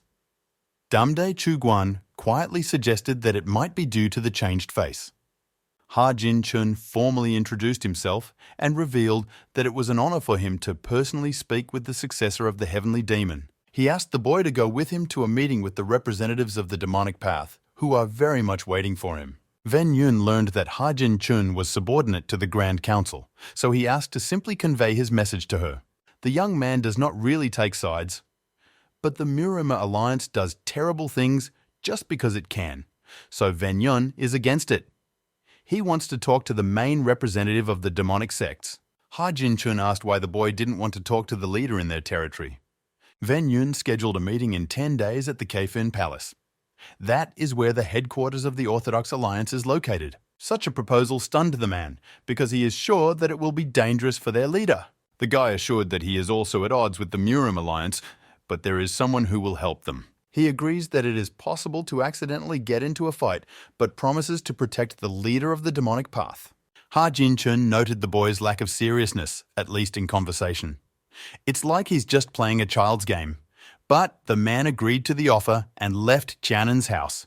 Boken So-gun was a hyperactive girl, so Sky Destroyer kept telling her to calm down and not run around the hotel. Ven Yun noticed that Mr. Po, who had been asked by Chanun Hyun to accompany their company a few days ago, looked sad, so he came over to inquire what had happened. The man was worried that recently there were few visitors to the Tianan house. Most likely, this is related to the recent events when a bunch of soldiers were killed in the building. Because of this, members of the Murim Alliance hang around or inside.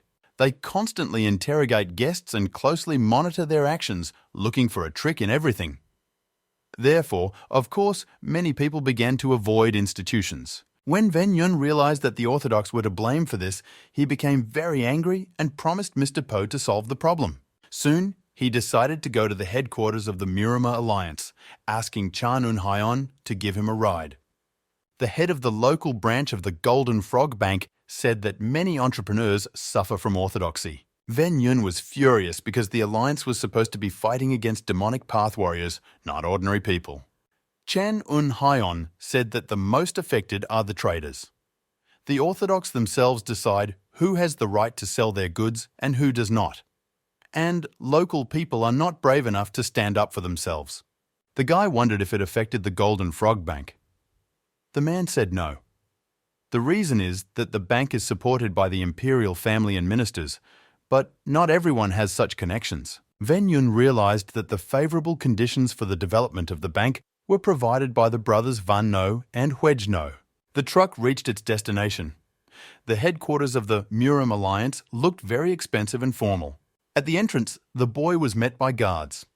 They were told that there would be no visitors in the near future, so they were wary of him. Ven Yun began to loudly call out to the manager of the Orthodox organization, ignoring the guards. A disgruntled figure slowly floated out from behind the door and immediately started calling names at the uninvited guest.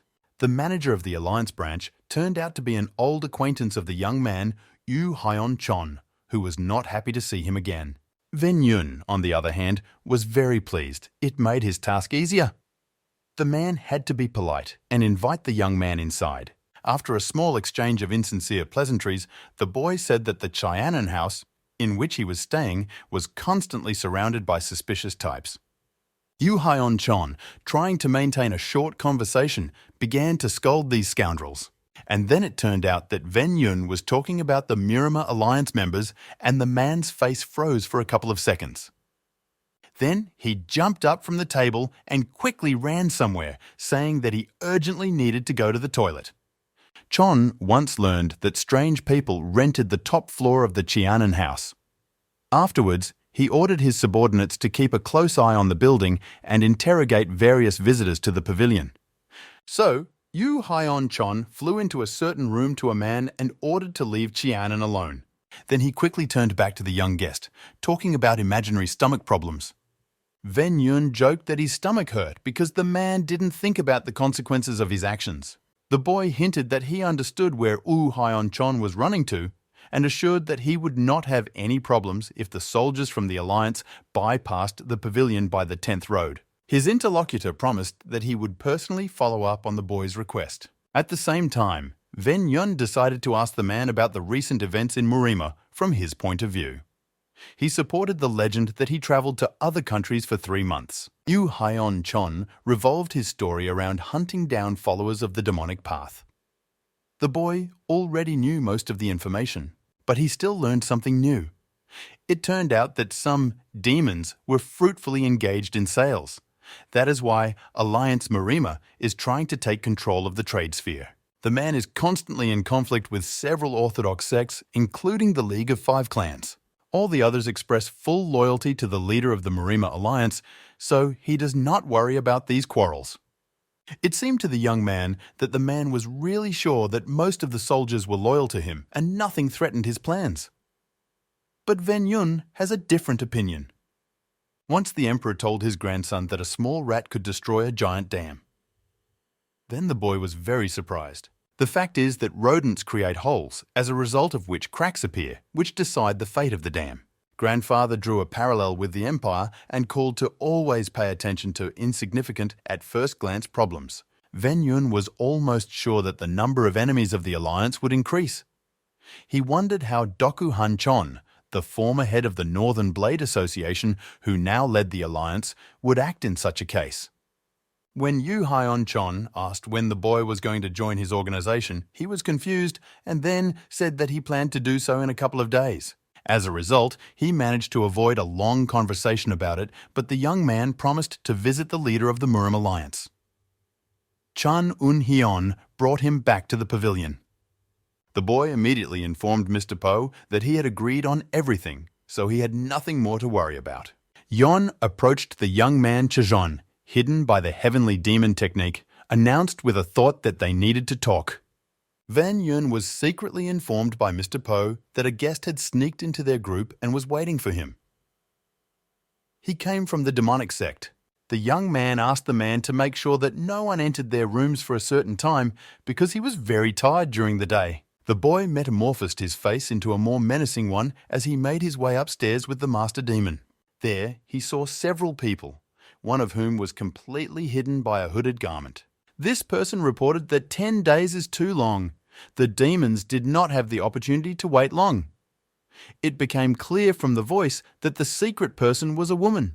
Ven Yun used thought to scold the demon lord for letting suspicious people into their temporary residence. He justified himself by saying that the woman was cute. The young man introduced himself to the unusual guests and expressed his respect for the fact that despite their unequal strength, they did not allow themselves to be conquered.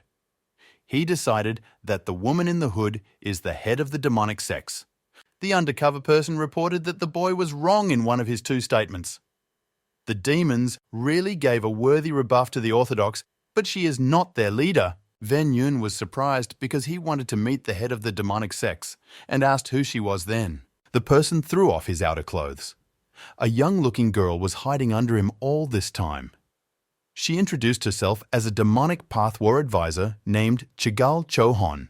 The boy heard her name many times. It is probably known to everyone in Murim.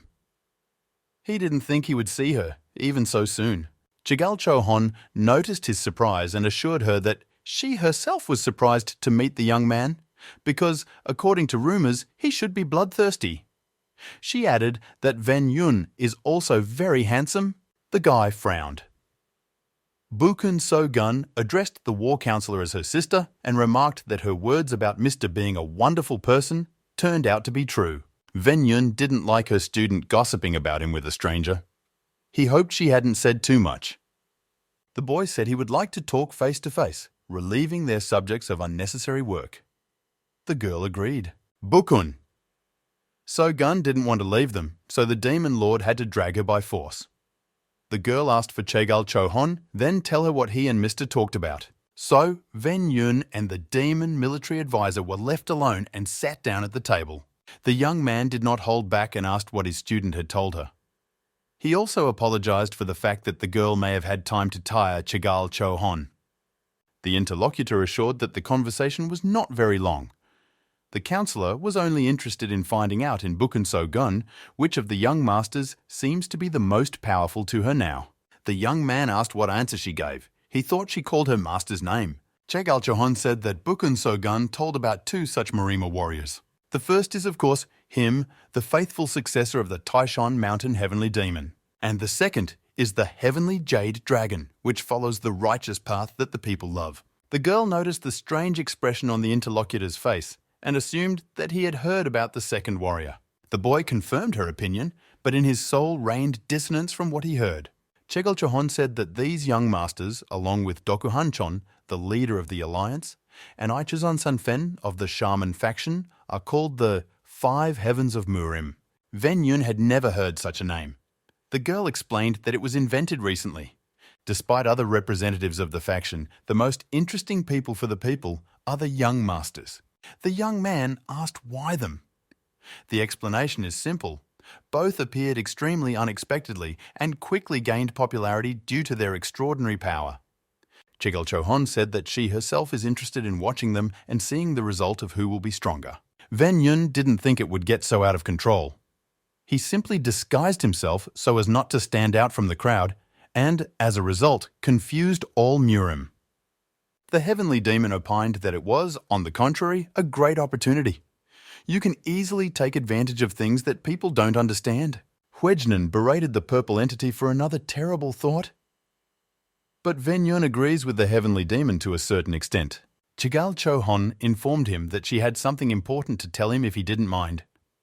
The young man does not mind. He wonders why she visited him earlier than the time he proposed. The girl bluntly said that the demonic sects are asking him for help. They need his mighty power. Ven Yun expected something like this. He asked if the ingenuity of the demons was failing. Chegalchohon assured her that she had enough mental skills, but against the might of the Murima alliance, something different was needed. The boy said that he is also an ordinary person who does not have a large army to help in their fight.